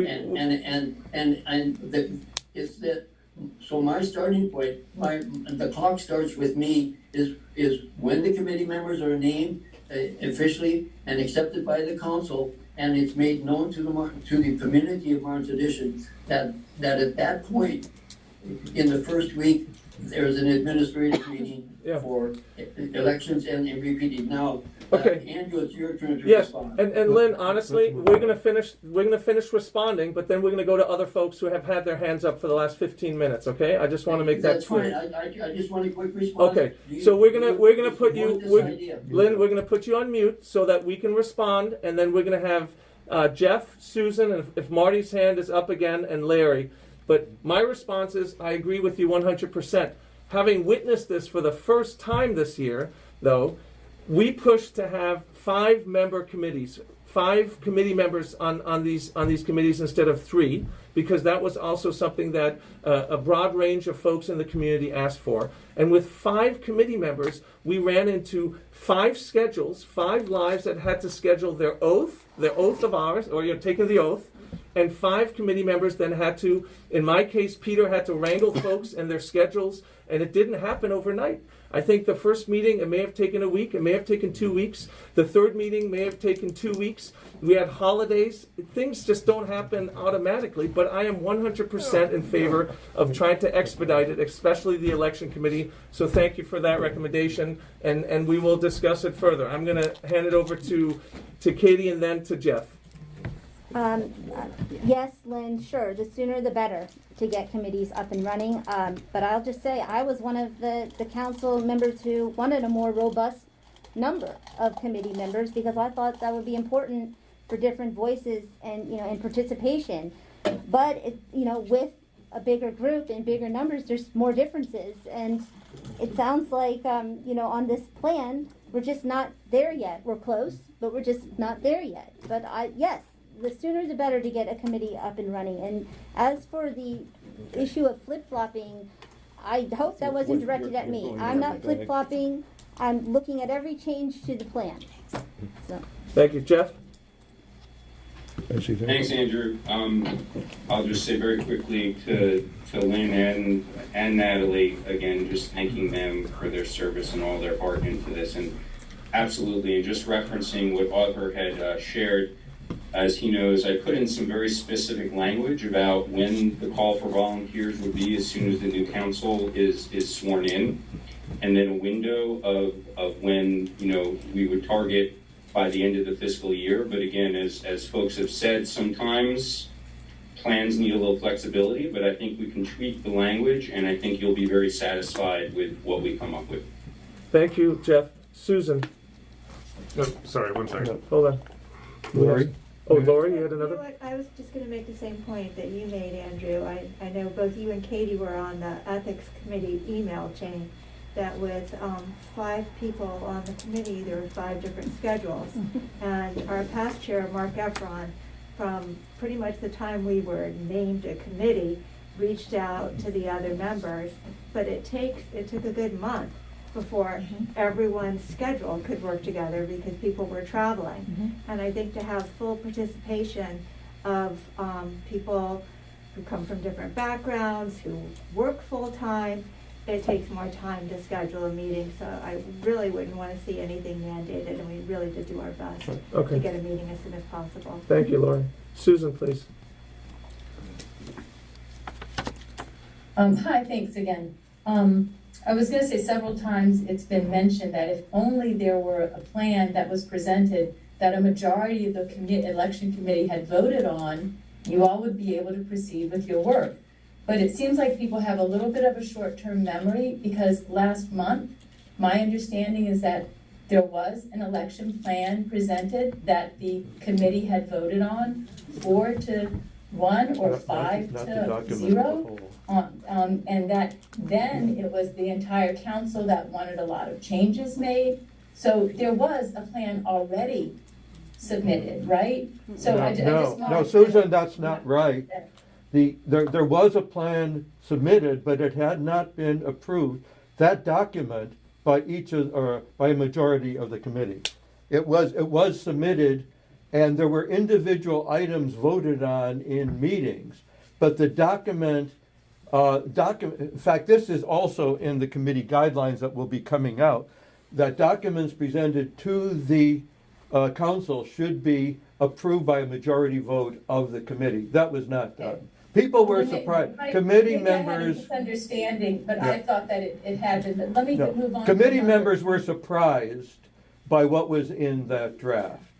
Oh, members, was it a majority of the members were surprised? I don't know if it was a majority, but. Okay, that's important because I do also continue to hear certain views say, okay, well, if we can't come up with something now, let's just go back to last year's. Well, if you're not happy with what happened this month, you could also go back to last month. It seems like there's a kind of an insistence, almost like a gravitational pull toward what was done during a year when a lot of these changes and procedures were not discussed openly, and that concerns me. And I also don't understand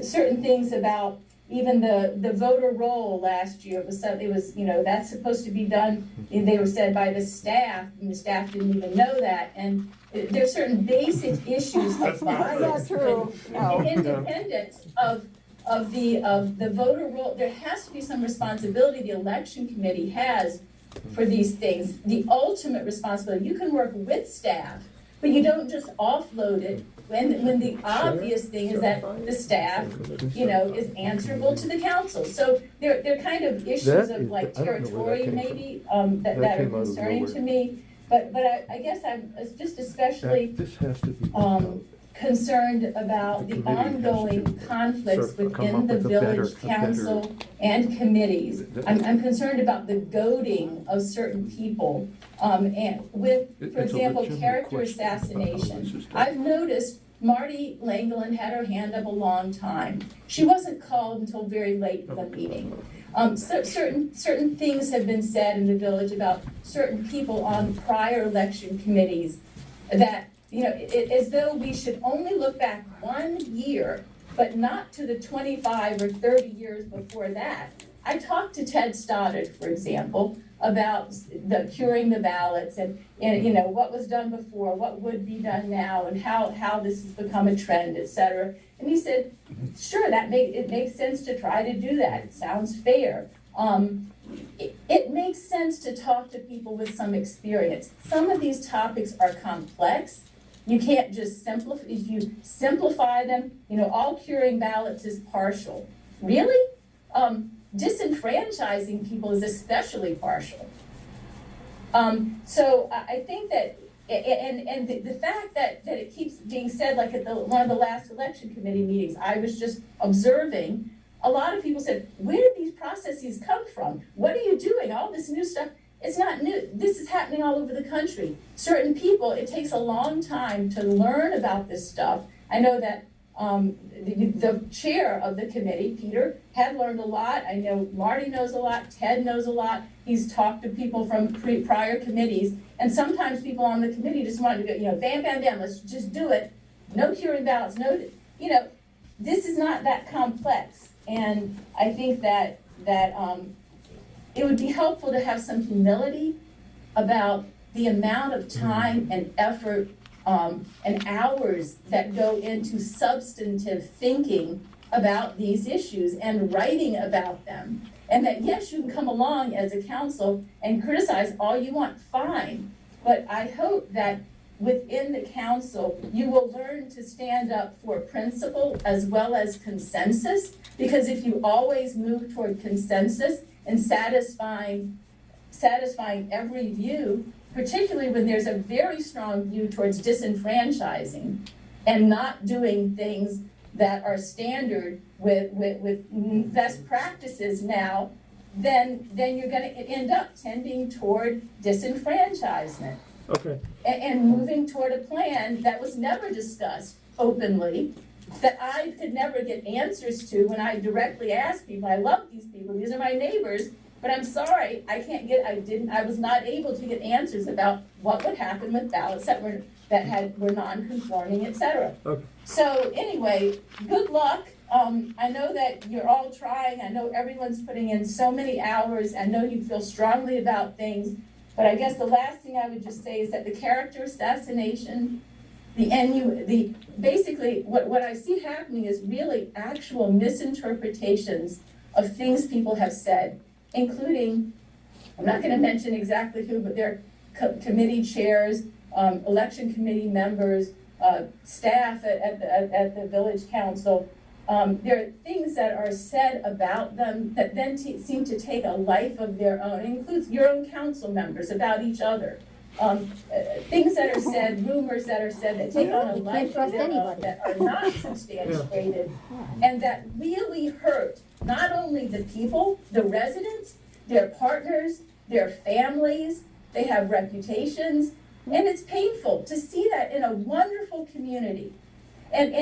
So I do hope the people who have continually or seem to have some misinterpretations, and particularly when they're pointed out to them that these people never said the things that you're saying, could you take it to heart and have a little humility, you know? So that's all. Thank you. Thank you, Susan. And just three quick points. Number one, I have to admit that I've not paid much attention to previous election plans before. Even when I was running, I had no idea what the election plan for 2021 entailed, how we got where we got to. And so that ignorance of mine provide me with a certain perspective also where there is no bias. I don't know if that was supported by a majority or not, but it's not something I wasn't aware of. The other thing is, if we're talking about consensus, all I'm asking for, and I think the council is asking for, is consensus from the committee. If you think there's a consensus to disenfranchise, I don't see that, but I'm just asking for a consensus from the committee to provide a plan. And in terms of calling on Marty, I think I called on her first. I'm gonna listen to this whole council meeting again afterwards, but I think I went to her first, and so I don't think Marty is lacking opportunity to speak. And with that, I'm gonna call on Marty. But if I could just interject, go ahead, please. As far as this discussion about character assassination, I will just warn you, going back to listen to the whole tape can be really painful. I can tell you from firsthand Andrew, experience. I just want to, Marty, I just want to defer, just bear with me 1 second. I just want to just interject real quickly here as we continue this important discussion. I do want to just put a couple things out as part of humility. And again, I'll speak for myself. I won't speak for other council members. But I do feel there is an apology that's owed to all members of the committee, especially Peter and others who feel that they've been so thrown under the bus that they've had to resign. Because again, when I think of the process last year, I think it was very different. I don't remember that there were these technicalities where we had a committee come in to present something and then they were told, sorry, but you didn't have the vote.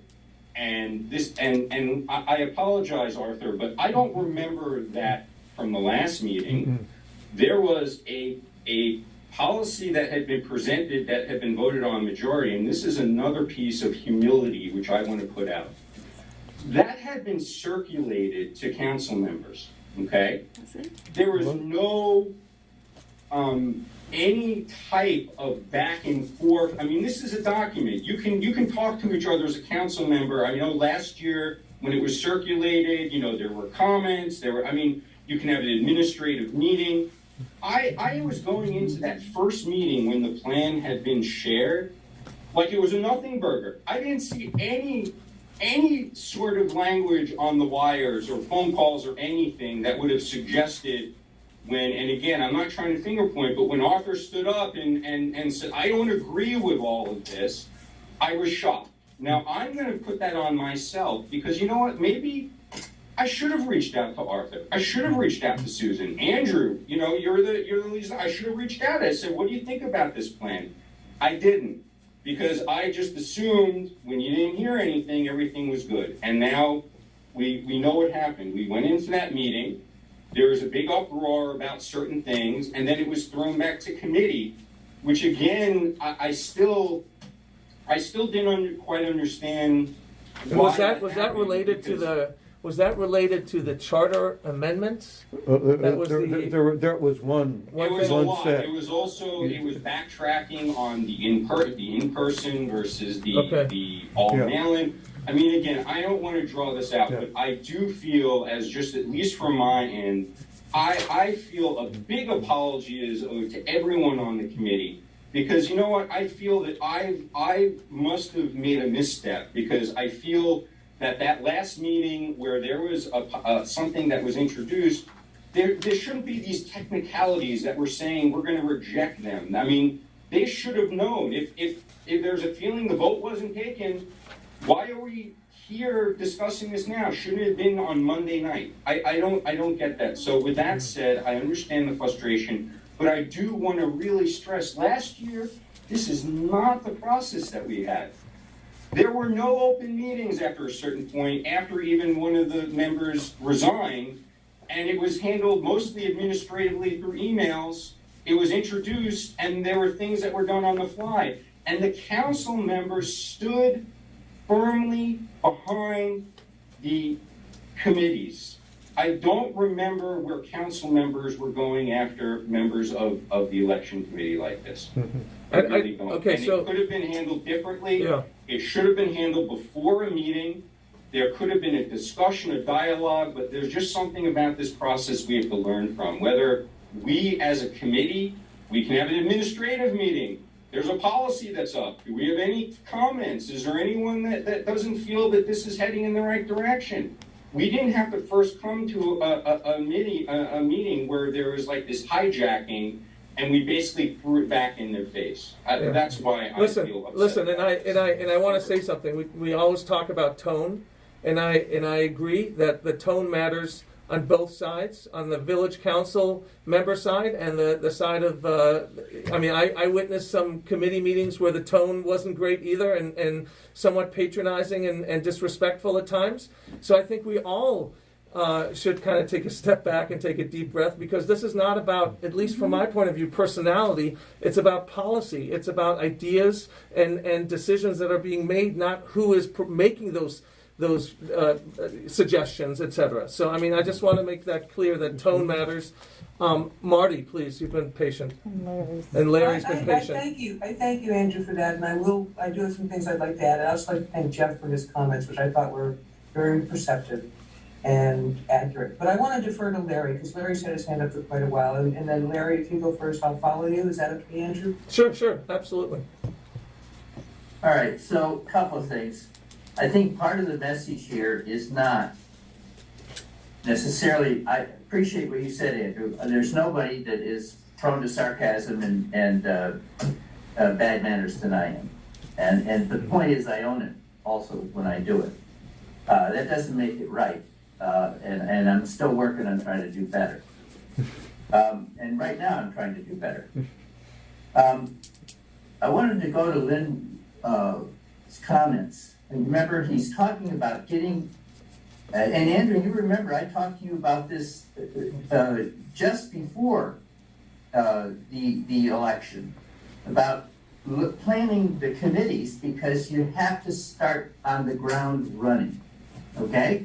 And look, okay, it's not the end of the world. It's a lousy little village, big deal. But now we're learning. You gotta start these committees from the right off. Okay, how do you do it? One suggestion is put out the call for committees with a notice that these are only 1-year appointments and all of these are up for grabs before the election. You don't have to wait till after. And you start getting in people who are willing to do it and getting the ball rolling ahead of time. I think the other thing that Lynn said that was really important is that he said, you may have trouble getting enough members on a committee, at which point you can reduce the size of the committees. That's another option. Okay, I understand 5 is desirable, but you go with what you can. Next issue is, though, his point that once you've got the committee, they have to have their first meeting within a very short time period. Okay, now somebody said, well, there's a problem about the oaths. Look, I serve on state boards, licensing boards. No, it was just scheduling, Larry. It was just scheduling the oaths. That's I all. understand, but listen to me. Yeah. I'm sorry. Hear me out. We take our oaths by Zoom. We don't have to all meet together. When I'm sworn in, I swear in with Zoom, for crying out loud. And so there are legitimate ways to do this that aren't scheduling prohibited by, obstructed by scheduling. Okay? And Do we need Ron? you know, Jeff, your comment about, you know, the ways humility should come in here, I think is so true. And the final thing is I think when all the fiasco was happening during the last election, the weirdo emails, the handouts that came around that were, the whole thing, I thought to myself that there were several people involved with Homeland Security.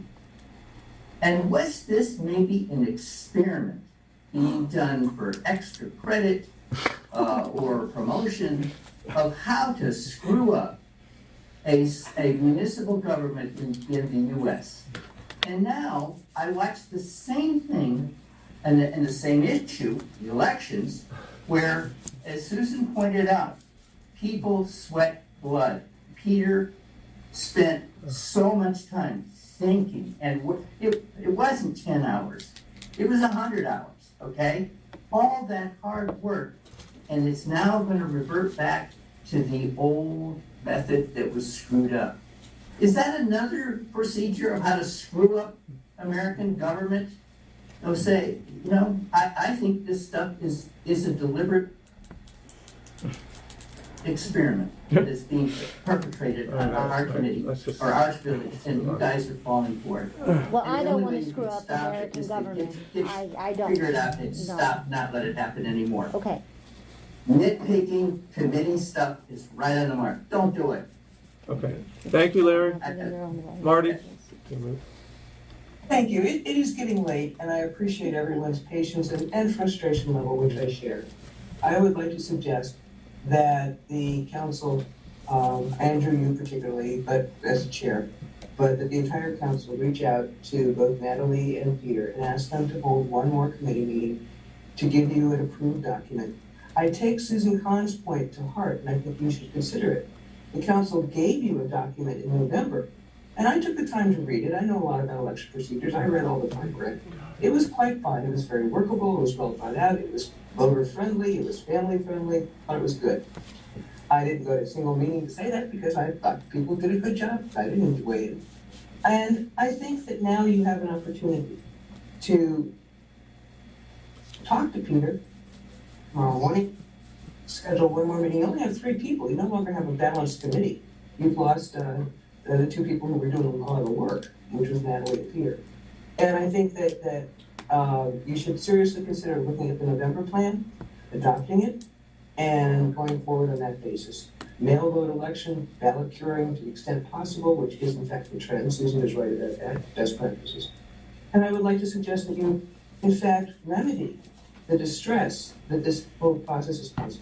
Susan Kahn was also correct that last year's committee did not hold open meetings. There was no public discussion of procedures.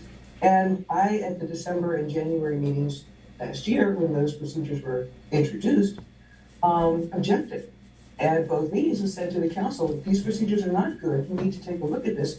And that didn't happen. The council just adopted it and boom, as if I hadn't even spoken.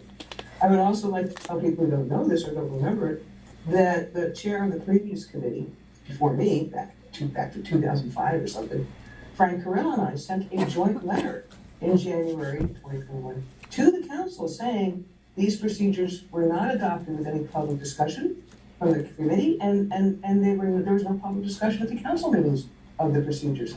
So on that basis, I think that you should really not consider adopting last year's procedures again. They were not good, they were not workable, they were not voter friendly in any way. And I think that going to the procedures that this year's committee gave you in November is a far preferable option for the council. Now, you could ask the committee to have a vote by Zoom tomorrow on the November package they gave you, and most of those procedures were adopted unanimously by the committee. So I think that that's the cleanest way to clean this up, but it starts with a conversation with Peter. It starts with a thank you. Because I know firsthand what it takes to run an election in this village. The smaller the village, the more precise and careful we have to be about not disenfranchising anyone, because our elections get decided by a handful of votes. And I know you all understand that. So let's remedy this, go back to the November package that the committee gave you, talk to Peter, have a vote on that tomorrow by Zoom, and move forward on that basis. Do not please go back to the 21 procedures because they were not sufficient. Okay. Thank you, Marty. And just, I'm gonna, this might be the final word here on this from George, unless it's super controversial, and then other hands will come up again. We do have one hand after George, but I just want to clarify. The document we got in November was not a committee document; it was Peter's document, if I recall correctly. So it was his initial hard work that went into this document for our initial review that Arthur responded to in an animated way. Perhaps too animated. Perhaps too animated, we can all agree. But I don't think the committee, and George, I mean, I guess we can ask George or Leah, whoever's still on, had signed off on that initial document. And Susan's shaking her head, so maybe I'm wrong. But let's get George to speak. Thank you.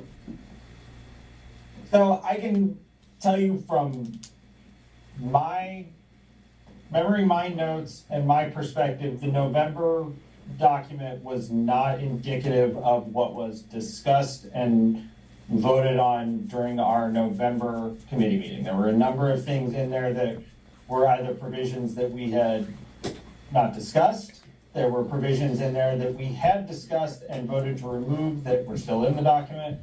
There were a number of just fundamental, I want to say typos, but things like the dates reflected in the plan were not reflective of what we had discussed and voted on in the meeting. So I think the November plan, just going off of that, is not, would present a number of issues. And I would also like to take a brief second to very much kind of foot stomp and agree with something that Susan said, which is avoiding character assassination. I think as someone who served last year and this year, who has on a number of occasions where people disagreed with opinions I voiced or decisions that were made, of accusing me or other members of voter suppression, of intentionally trying to skew elections in favor of some faction or the other, of accusing us of trying to commit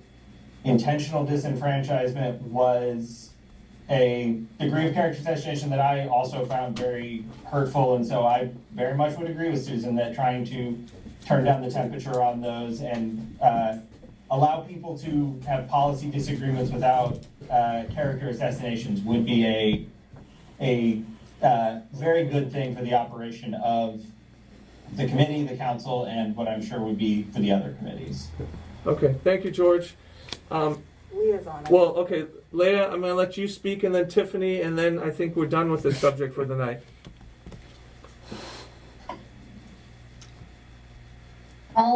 I'll be quick. I just want to say I second what George said. I didn't feel that the document that was submitted was reflective of what we had agreed on as council. So it's not make believe, and if people think we're conspiring, that's cool. Just giving you my thoughts. I've moved to this community. I've been living here since August. I'm like, my mind is in awe of like what we have encountered. I haven't been on an election committee before. I am a newbie. It's true. I am. And I'm I don't know any different from this process from hour to hour meetings. I know that it's very hard for me because I do have 2 young kids. I run an organization and I have a consulting business. So it's really, really hard and it's exhausting.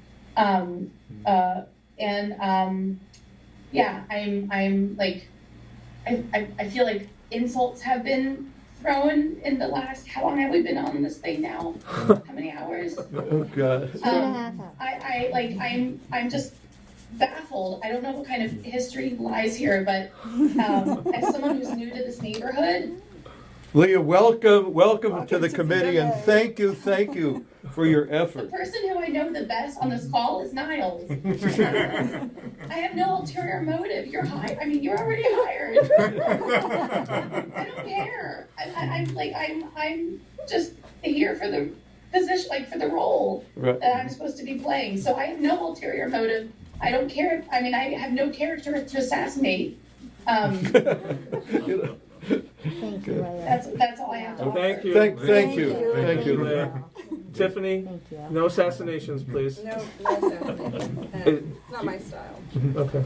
I think for me, as I was listening to people talk, and I think, I always go back to good process in our foundational documents. And I just want to say, according to section 602 of the charter, the election committee operates according to rules and procedures adopted by the council.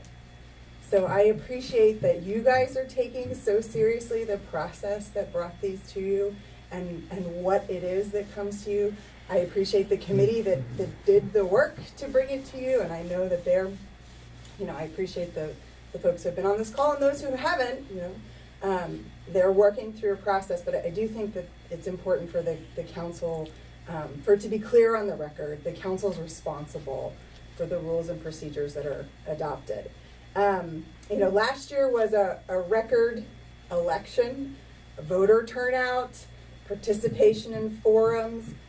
First time in my knowledge that the vote counting procedure was produced in a public meeting, adopted by the council in May, and then used with, I think there were more than 20 observers on the vote counting procedures. So, improvements made to the evergreen plan that is currently in place led to those outcomes, which I think is something, again, it's important for people to understand that and have that context. I understand the council's position tonight. Again, we've said we don't have a document from the committee. I wish to alleviate some concern and going back. You were comfortable using the plan that is currently in place. You're not adopting anything new. You're not rejecting anything. There's a plan that exists now. You could take the dates in the plan that the committee sent forward to you, which I think are clear in what came forward, and I think could be traced back to committee votes. You could take those dates tonight and have an election plan ready to go. And have a vendor, as some folks on the committee expressed interest in, do a lot of the work, which again would alleviate a lot of the time pressure on folks who are here. I understand that's not what you guys are proceeding to do, but I just want to toss out there, the possibility for that exists. And the last thing I think, just to clarify my understanding of the vote by mail, there was also an agreement that if someone showed up at the polls the day of and their dog ate their ballot, that they would be afforded an opportunity to vote at the polls that day. And so when we say all mail in and you got to bring your ballot, okay, but there was also a discussion about individuals who might not have been on the voter roll when the ballots were mailed out and they showed up at the polls that day to vote. Or folks who may have gotten a ballot and somehow spoiled it at home and they didn't have time to get a new one. So that was part of the previous discussions. So anyway, again, I advocate for using the plan that's in place right now, adopted by a council. You could plug in dates tonight and move on. Thank you for your time. All right. Thank you. Thanks. We're going to move on. There'll be another opportunity Oh, at the God. end for residents' comments. I apologize, but there will be that opportunity. We had 25 minutes scheduled for this. It's 2 hours later. So keep your hands raised. Good night, Keith. Keep your hands raised. We'll call on you when we come to the residents' comments. I think this can be pretty brief, the public hearing. So I suggest that we have a public forum, especially for residents of that part of the village where we're planning on having these temporary speed bumps installed. So my recommendation would be, and I don't know if we need a council vote, but to have feedback from the community at Thornapple, Chestnut, maybe even up to Dellfield, to do a Zoom maybe the first week, toward the end of the first week of January, I think would be a great opportunity to hear resident feedback on these temporary. And then invite Discussions. the residents from Section 5 that are on Thornapple as Exactly. well. Mhm. Okay. Do we need any more discussion on this, and we can schedule that? I Okay. just had a question. Yes. Will we be doing an updated traffic study before, because we had talked about, So- the last one was done in 2018. 2018. So the question, so that's a question that the council can decide on. That's something that Joe can do. The one thing that he recommended about doing a traffic study is not doing it this time of year because of the holidays and because of various different things. It's not as indicative as doing it in early spring and whatever. Well, And I would think before the bumps go in and then afterwards. it could be done, yeah, either So way have- we could. So we have sort of comparison. show But an that. updated one after 2018. Yeah, and then we could update, Yeah. the whole suite of them if we wanted to and follow from there. Okay. Great.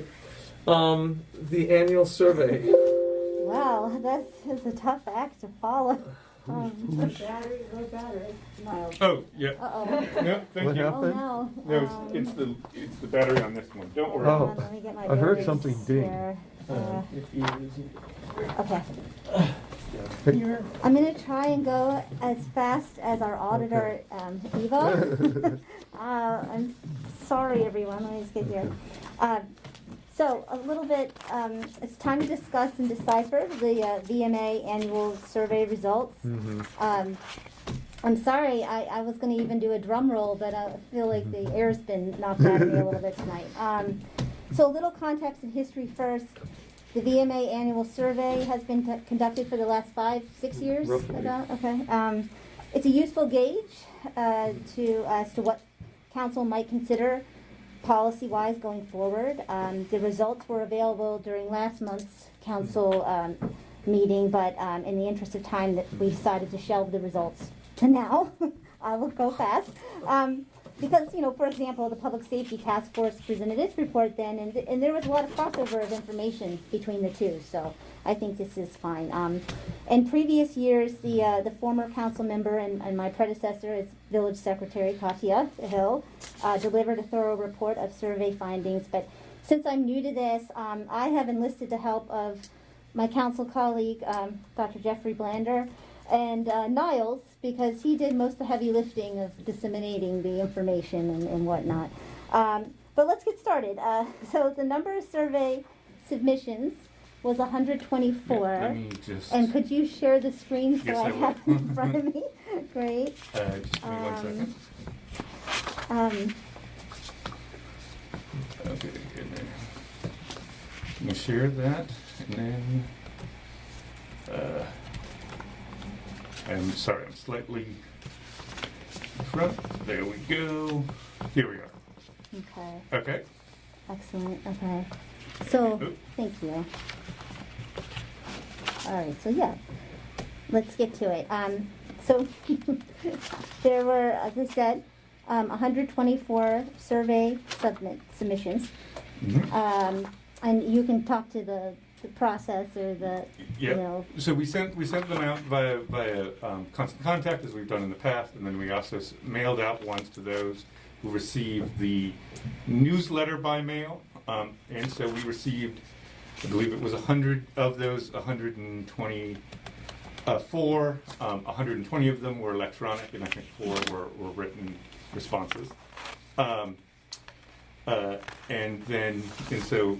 That sort of process happened over the period of, I think it was 3 weeks, something like that. So excellent. Okay, so first, so the survey is a mix of there's response counts and response percentages. There's also an open comment section.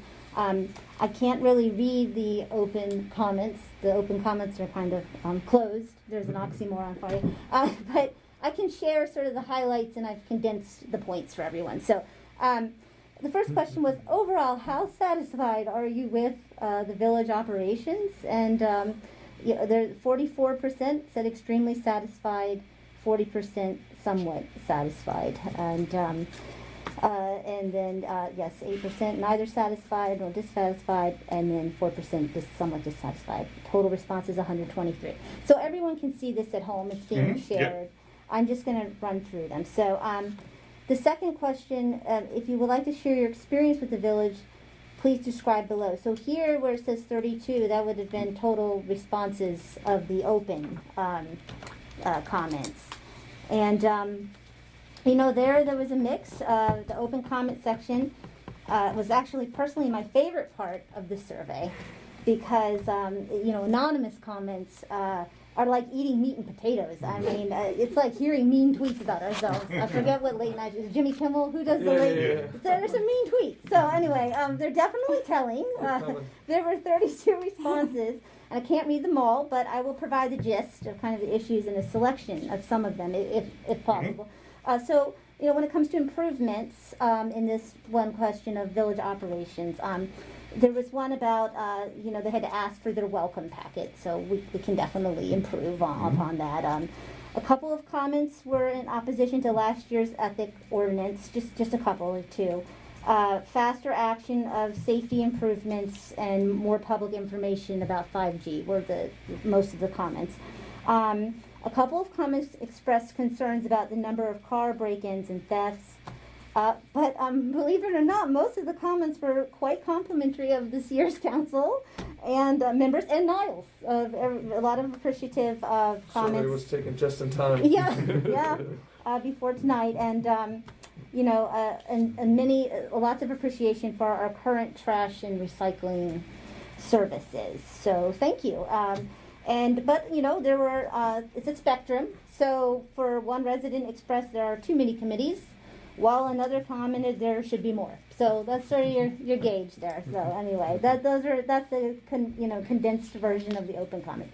So number 3, if you have contacted the village office within the past 6 months, how quickly did the village office staff respond to your request? Within the same day, 40%. Within 3 business days, 22%. And just by the way, Jeff, at home, if you want to jump in at any time, please do. While I go over this, if you have something that comes to mind, I appreciate it. And then, number 4, if you've contacted anyone on the village council within the past 6 months, how quickly did the council members respond to your request? Here, the percentage, 13% within the same day. But, never received a response, 70%. That's, definitely. NA was 70%. Oh, NA was definitely, Yeah. NA. So in other words, 86% or 86 of the respondents Yes. never contacted the council. Oh, they never, okay, right. Yeah. So they never, yes. So 4% said, or 4 people, 3% said Kind of they a moot point. never Okay. received it. All right, thank you, all right. And then I need to get readers, like Andrew's. I might need your glasses, Andrew. Okay, all right, then number 5. Council and committee meetings have been held remotely since the start of the pandemic in March 2020. If you have remotely attended one or more council meetings via Zoom, did you find the meetings effective? 72% find these meetings effective.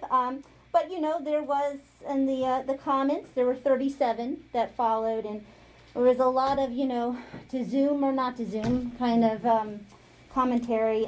Most appreciate, though, the capability, and I think it's here to stay, to have a hybrid meeting where you can dial in and or be in person. So that's, a couple comments from residents who have attended meetings virtually last year. I was going to highlight a couple of comments in a second.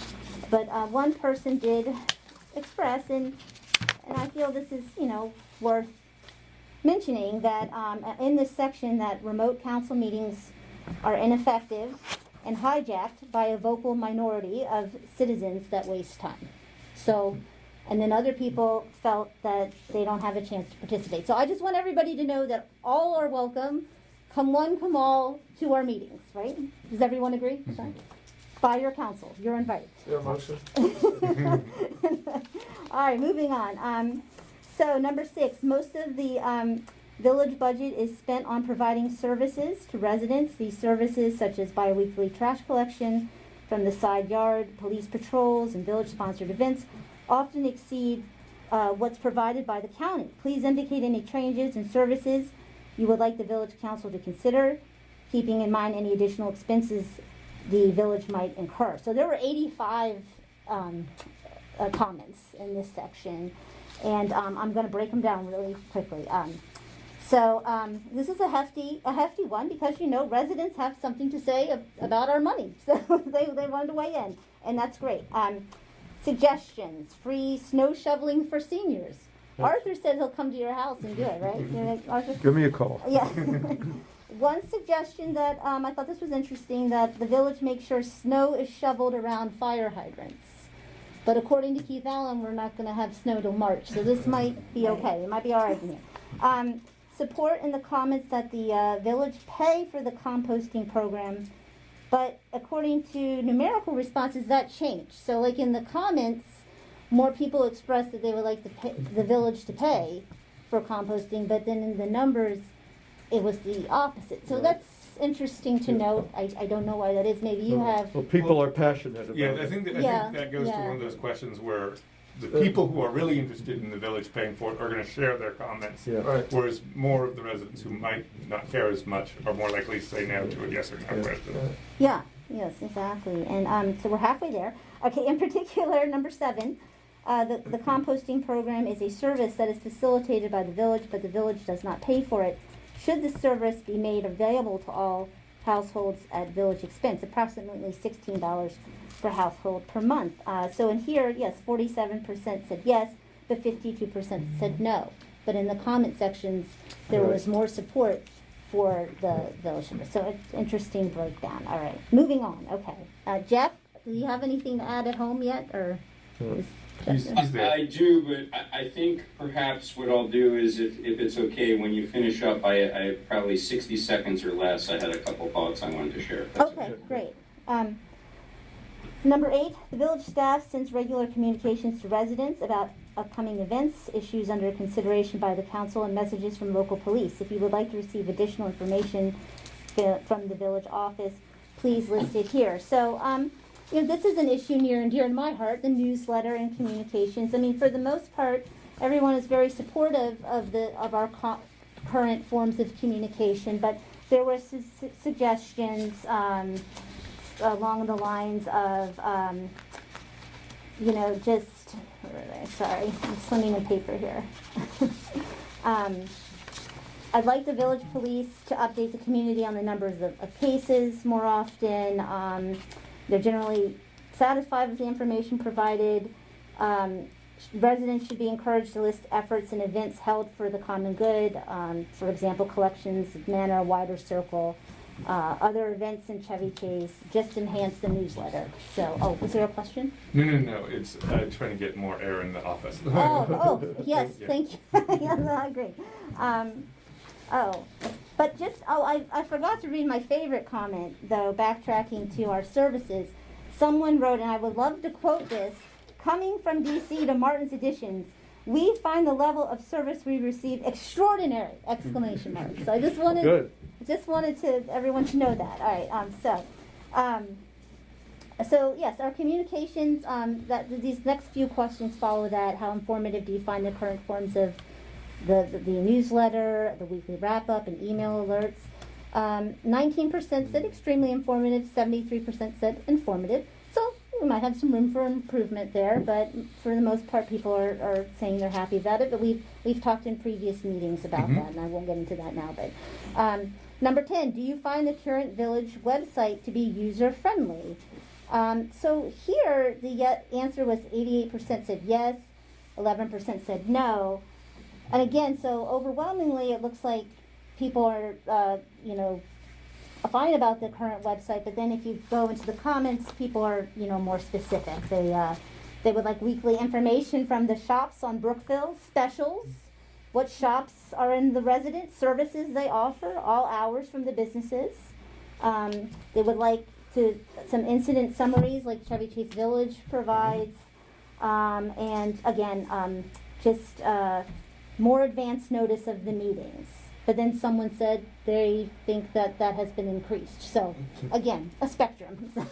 All right, we're getting there, sorry. All right, so next one.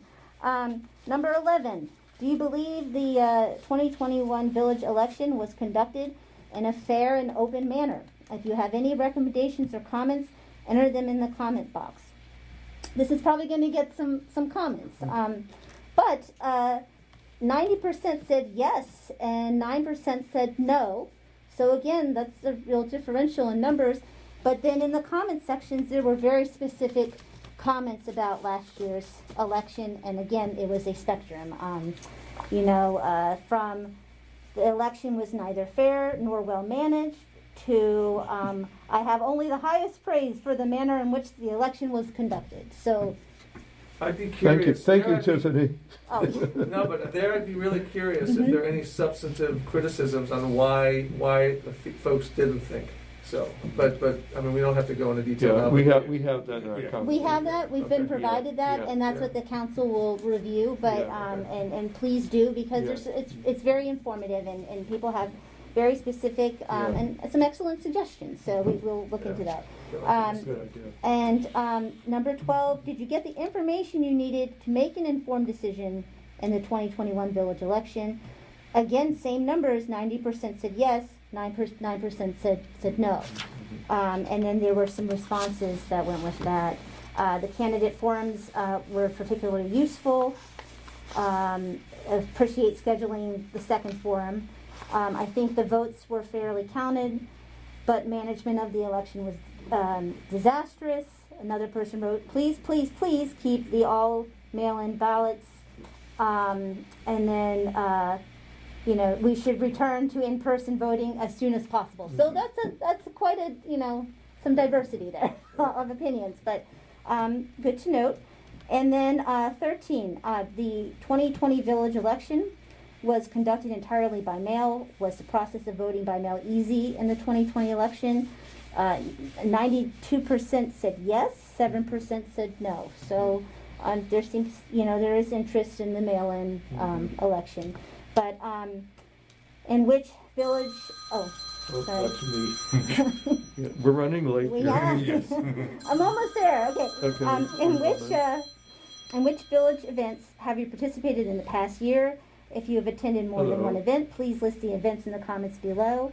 There's the monthly council meeting, the candidate forum, all the events are there, but only 23% of it attended our council meetings. So again, all are welcome to come to the meetings. Usually they are shorter. And okay, we're rounding the bend. Okay.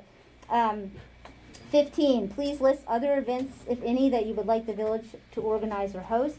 That touched a lot on the suggestions that Mr. Welly read at our October meeting to the bicycle spokes. A lot of those clubs were mentioned and opportunities. Number 16, in general, community engagement is a priority for village operations, and the council please share ideas on how the village can strengthen community engagement. So there were 37 responses there, and let's see if I have any highlights. But I know, I'm sorry. And then, lastly, do you have anything else you would like to share with the village council? For example, you could provide suggestions of what you would like to see more or less of and how we operate. And a lot of those comments were reflected in the earlier sections. A couple of items to note that were different. There were more instances and sightings of political vandalism or things like that. Last year, which would probably be interesting to compare to the year before it was a general election year. And lastly, I would just like to note just the response percentages here. Please select your street. I want to commend our Treasurer Street, Raymond Street, had the most responses. Are there more residents on Raymond Street? More. They had the most, Okay. followed by Turner Lane, home to our chair and vice chair. And Melville was pretty impressive because that's a small street. That's only Now, 4 people live there. Taylor Street, I'm going to give you my mom voice. There were only 3 responses, and I think one of them was my husband. So please, next year, participate in this survey. It helps. Mhm. And, going forward, maybe when we form these questions, I would just maybe suggest a public forum. And if anybody, a resident out there has, experience with polling and, would like to help, I would appreciate it. And Jeff, did you have anything you wanted to add? Absolutely. First of all, Katie, you're magnificent. Thank you. Oh, thank you. And I have, I just, bear with me because I do promise that I'll get through this in about 60 seconds, but I'm going to ask, so please don't run away. I know we've got the diehards, but I was going to ask Niles to kindly allow me to share my screen because I just wanted to throw up something as I talk through this in about 60 seconds. Okay. You should perfect. Be able to. Right. Bear with me. Sorry. This looks like it. Okay. Great. Can you see this? Yep, it's up. Perfect. Like I said, about 60 seconds or so. So, Katie, you led the stage incredibly as you started to talk about, comparing to other years. So what I did is I dug in a little bit, and this is just kind of teasing out some of the things that you showed, but just in a couple examples. So first, again, you already went through this for this past year, but just showing in general that the trends among the respondents across the streets, across the years, pretty much map. And I think really the lesson here is, as you pointed out, there are some streets that we know have been the higher responders, others been lower. We could probably maybe figure out, is it the fact that we need to follow up with a paper-based survey, something? And then I think it's important to just look at the overall. We've got this N, anywhere from 168 to I think, to 124. And what really is our baseline, right? Is it the households? Is it the number of qualified voters? So just putting in perspective what the sample is and what these numbers really mean. What it means is we're getting some people who are responding, which is great, but as with all data, you got to take it into advisement of really, who's responding, who's not, and all that good stuff. Sorry. Next, I just wanted to show that you showed 2021. So this was only a question for the last couple cycles, of course, because this was only where all mail-in was. But again, just showing 92 was last year, but 97% was the year before. So clearly, there is this overwhelming preponderance of folks who do take the survey saying, we really think it's very easy. So just putting that out there, it's not just 1 year, but for the 2 years. And then I think it's important as a benchmark, if you look at this as equivalency of comparing all mail-in versus when it was traditional, I just did a random sampling from 2017, you see it's comparable. So it's not as if folks are saying, oh, we did all mail-in, gosh, this is not fair and open, I don't trust it. I mean, it looks pretty consistent. And the other piece, which again, I'm putting out here right now, I extrapolated.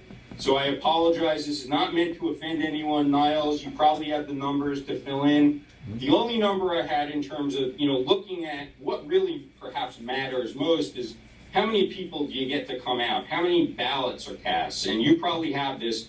I'll use the methods I extrapolated. We had the actual data from last year that I saw and the year before, where it was 295 and 424.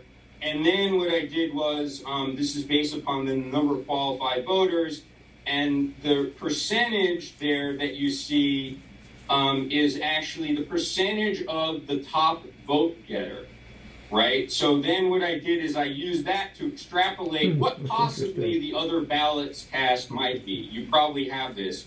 But if you do that basic assumption, you can see that in the all mail-in, in the years of sample here, there's quite a large jump in terms of the numbers of ballots cast. And I think that is probably perhaps the most important thing is how many people are you engaging to vote through all mail-in because it makes it easier for them.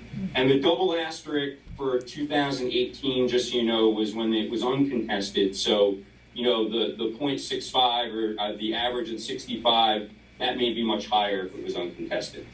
And I promise I'm wrapping up. And then village operations, again, I think you see consistently that there's quite a bit of satisfaction among the community. And of course, Niles, I mean, people love you, and we didn't need a survey for people to tell us that. Good, thank you. Boy. That's And useful. the final thing, I know I've lost people, and I apologize for that. This is really, just a couple of future considerations, How do we increase that response rate? I think when we look at the streets and things, not that we want to bother people, but truly, we want to hear what they have to say. Explore ways to validate online responses. I don't know, Ron, if you're going to throw me in, you're going to report me, but I'm going to say, honestly, I checked it out, and I will admit that I was able to fill out 2 surveys. There was no validation. I gave 2 surveys exactly the same data. There was no validation of me submitting the second one. So I will admit for last year, Turner had 1 extra vote, but I just wanted to let you know that we probably, it's not that people are going out there trying to skew data, but it's just something to consider. There are easy ways of validating that. And then the other piece, methodology. is, I think, important, just the idea with technology. When we have real important issues or we feel we want to get input, we don't necessarily have to wait for an annual survey. We can figure out a way of doing it with technology or something. So I just put that out there. Forums are good, but also polls are good. And then I thought the safety task force, obviously I'm biased, Arthur probably is too. They did marvelous work around some questions, and we may want to consider in future annual surveys what they did. And then finally, we should do this kind of trend analysis going forward. Because, when we just do a snapshot for 1 year, it doesn't necessarily give us the full picture of, are we doing better? Is it the same? So I thought that this would be helpful.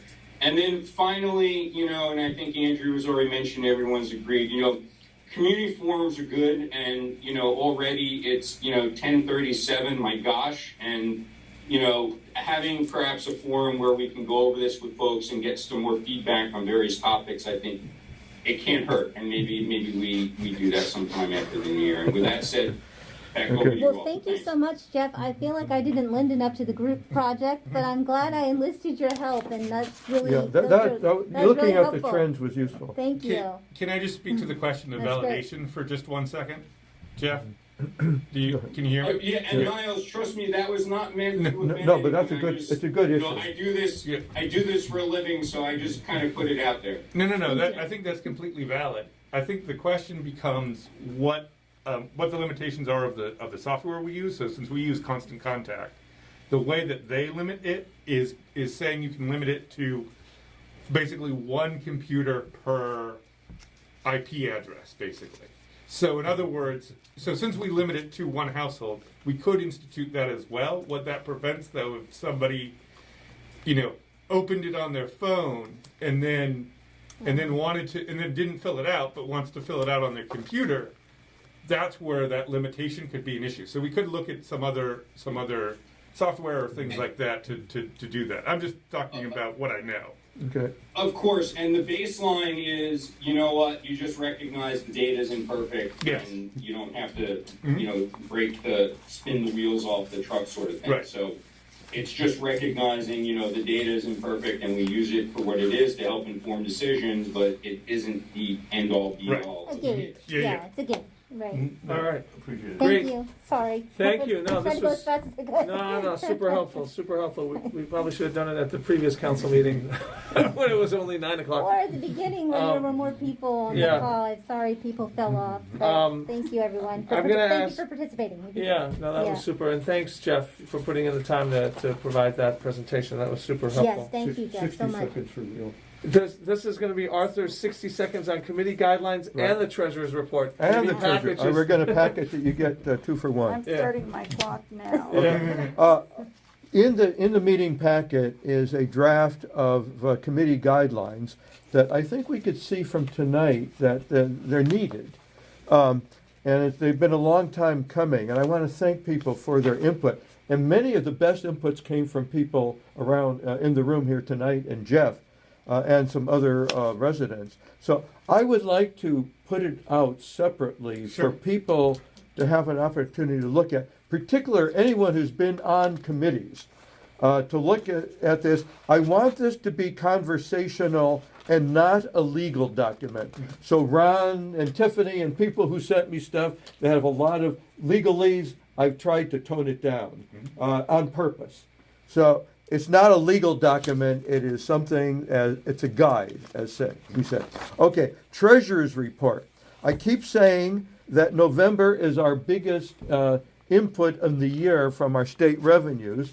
And November 30th, we got an early Christmas gift, the highest payment we have received on our state income tax in history, $523,000, which is about $150,000 more than any of the years I have record of, which goes back about 11 or 12 years.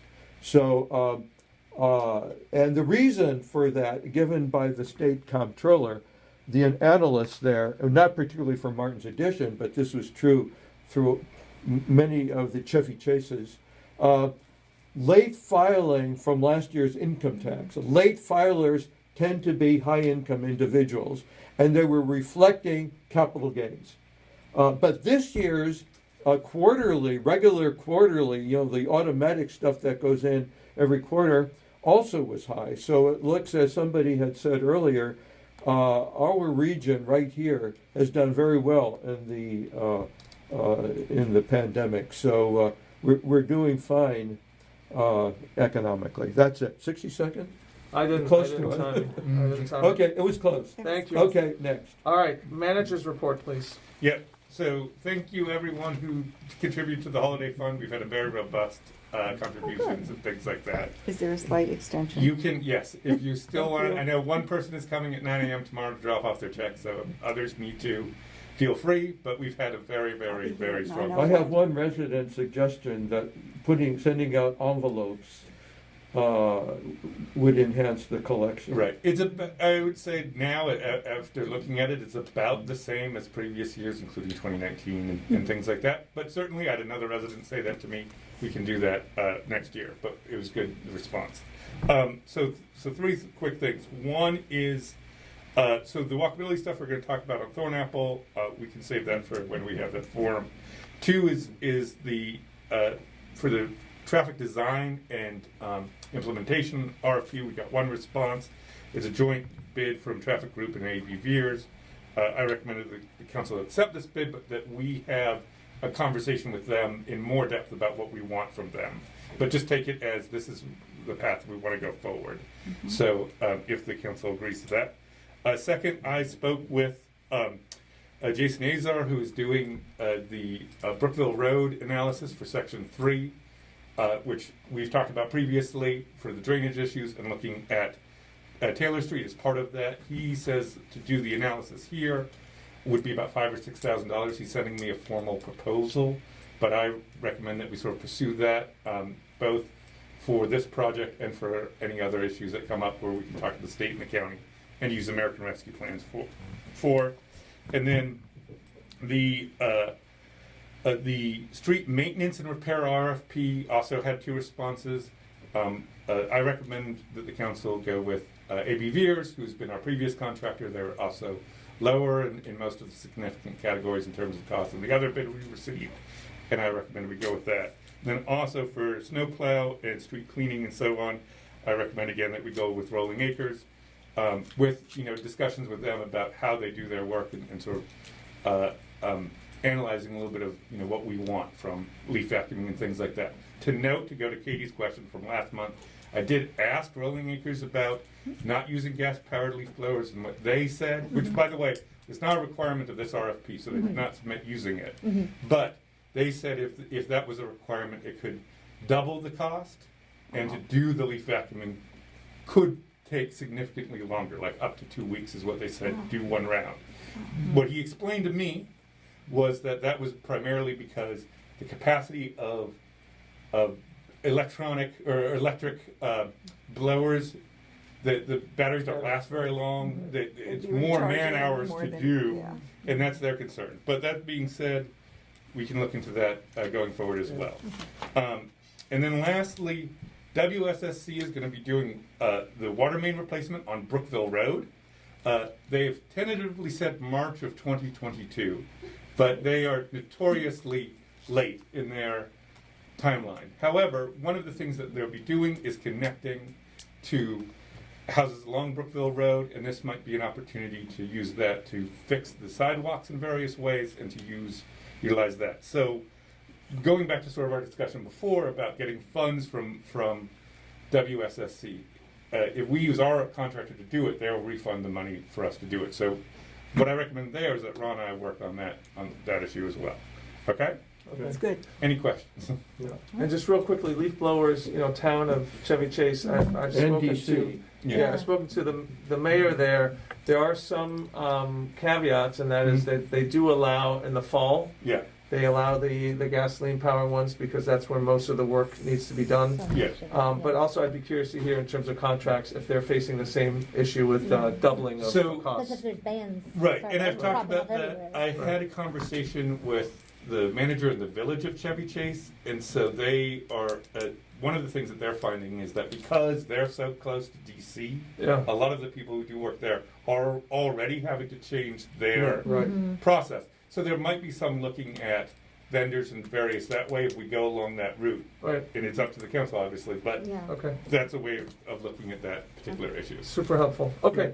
All right. Final opportunity for the council to hear from residents. I see one hand, and maybe it's a new comment since we've spoken about other items, but maybe it's not. I see a second hand. So why don't we start with Larry, then we go to Lynn, and then to George. Okay, thanks. Three things. One, Arthur, on these committee, which you're working on about, giving some kind of guidance to them. It sounds like one of the things that's happening is that committees don't understand their own, we must have a full proposal, as you said. They probably may not realize that to submit to the council. Yeah. And also, what does that actually take? Sometimes it's just they make their opinions, they submit it to council, the council has to then maybe have public hearing on it, Those issues are often totally, the committees are not aware of. Right. Larry, take a look at tonight's meeting packet, which you can download, and in it is the current, or the last version. I keep updating it, but take a look at what I'm trying to do there. All right, cool. Okay. Andrew, please, put in the speed hump. The issue here is when you govern, remember the Declaration of Independence, the first thing is to provide for the safety and then the happiness of the citizens. It isn't an issue of whether the citizens are going to be happy with them. It's an issue whether they're going to be safe, and that's the first thing that should be considered. And finally, Katie, on the annual survey, two things. One, if you ask questions about certain issues like gas lines, so water hydrants, things that, or speed humps, okay? A lot of times people are making opinions based on whimsy. So maybe we could have some little fact sheets on the website that they could refer to when they're responding to the survey. The other thing is how much of it deals with safety? I mean, is there any questions there about, have they had issues with their electricity, their gas, their water, their media, even the mail, or how about with the way people, FedEx or these other people that are using our streets are working with them? And issues like that, I mean, this have you had, do you feel that your place had some type of vandalism or something this year? The type of other kind of data gathering that might be really useful. Okay. That's it. Thank you, Larry. Lynn? Yes, this goes back to the depressions in the parking area, Yes. to the building, and where are we on this? You Yeah. mentioned last month and starting going back years ago. Right. When are we gonna get a fix? I'm still working on it. I've had a discussion with most of the other tenants about this. I still have a couple of people I want to talk to. But I sent a message to Srazi about this. I will follow up. I want to get that letter where I want to get everybody to sign. I feel like we can do that this week or next week, and then get everything squared away. But I've had various discussions about it, and we'll follow up again. Okay? Earlier in discussion, you mentioned AB Beers. Yes. Usually coming in lower than other contractors. That seems to be a very fine company. Yes. Wouldn't it be possible just informally, casually, to ask them to look at those depressions, come up with the cost estimate, which then could be passed on to the owner of the property and say that this is a company we've worked with, we have experience with them, they have given us competitive bids compared to other companies, they've always come in lower, they've done great work, and this is a possibility of what it might cost you, and because I doubt if this guy's ever done anything. I think that's a great idea, Lynn. Yeah, I can have that discussion. No, that's perfectly fine with me. Okay. All right. Thank you, Lynn. George. Thank you. Good night. Good night. I appreciate you guys hanging in there. I hope you all get a good night's sleep. Thank you, Lynn. George? I'm just going to ask him to unmute. I just said. There we go. Yeah, I wanted to say thank you to Katie for all your work in putting together the village survey stuff. And as one of the members of the election committee, I would, to whatever extent, Katie, relying on kind of your experience and expertise, you can kind of share any helpful advice, lessons learned, anything out of the specific comments in the survey that we might be able to help continue to improve election processes, either in the actual rules or in how we handle messaging, outreach, education. Oh, thanks, George. Well, I was going to say, Niles, we could provide that to your committee so you could use that as a cross-reference. I think that would be helpful, and I'd be happy to do that. Jeff, do you agree? Because you did a lot of absolutely. And George, I hope you appreciate some of the information I pulled out because I think I wanted to also share that, you triangulate it with the qualitative stuff, but the overwhelming, responses on just the idea of how easy and the quality. Yeah. So I think there's some good information there to help guide. Yeah, I mean, overall, very positive responses about last year's election was a theme. All right. Great. Jeff, did you have an additional comment? Yeah, real quick. I just wanted to, you probably have this on your mind of what you're doing, but obviously there's some things that we have to circle back with members of the committee, those who stated they resigned and were very upset. So, I think as a council, whether we take it offline, but, these are folks who are deeply respected and have lived in our community and obviously worked very hard. I also, Lee and George who were on, I obviously all your time in respecting you, but, clearly we have to get our act together so folks don't have to come to a meeting and then leave a meeting feeling like this. I think there must be stuff that we can work on to just do better. But if there's a plan, I wasn't sure what you thought it was, but it sounds like we've got to do some fence mending or whatever we call it. Should we just reach out 100%. I mean, Lynn, I'm going to be reaching out to Natalie, and I hope tomorrow that I could speak to her. I'm going to try and do the same. I was planning to speak to Peter tomorrow. We had a date at noon, or a call at noon. So absolutely, that's my intent. So I'm going to follow through on that tomorrow, especially after tonight's conversation and the level of unhappiness. Yeah. So thank you, Jeff, for raising that. I encourage individual council members to do the same if they wish to do so, but that was my plan for tomorrow. I don't see any more hands. I appreciate everyone who stayed on this late, that you remained here. Is there a motion to adjourn? I move to adjourn. Is there a second? All in favor, say aye. Aye. Thank you. Good night. Good night. Good night. Good night. Thank you. Give me just a few seconds.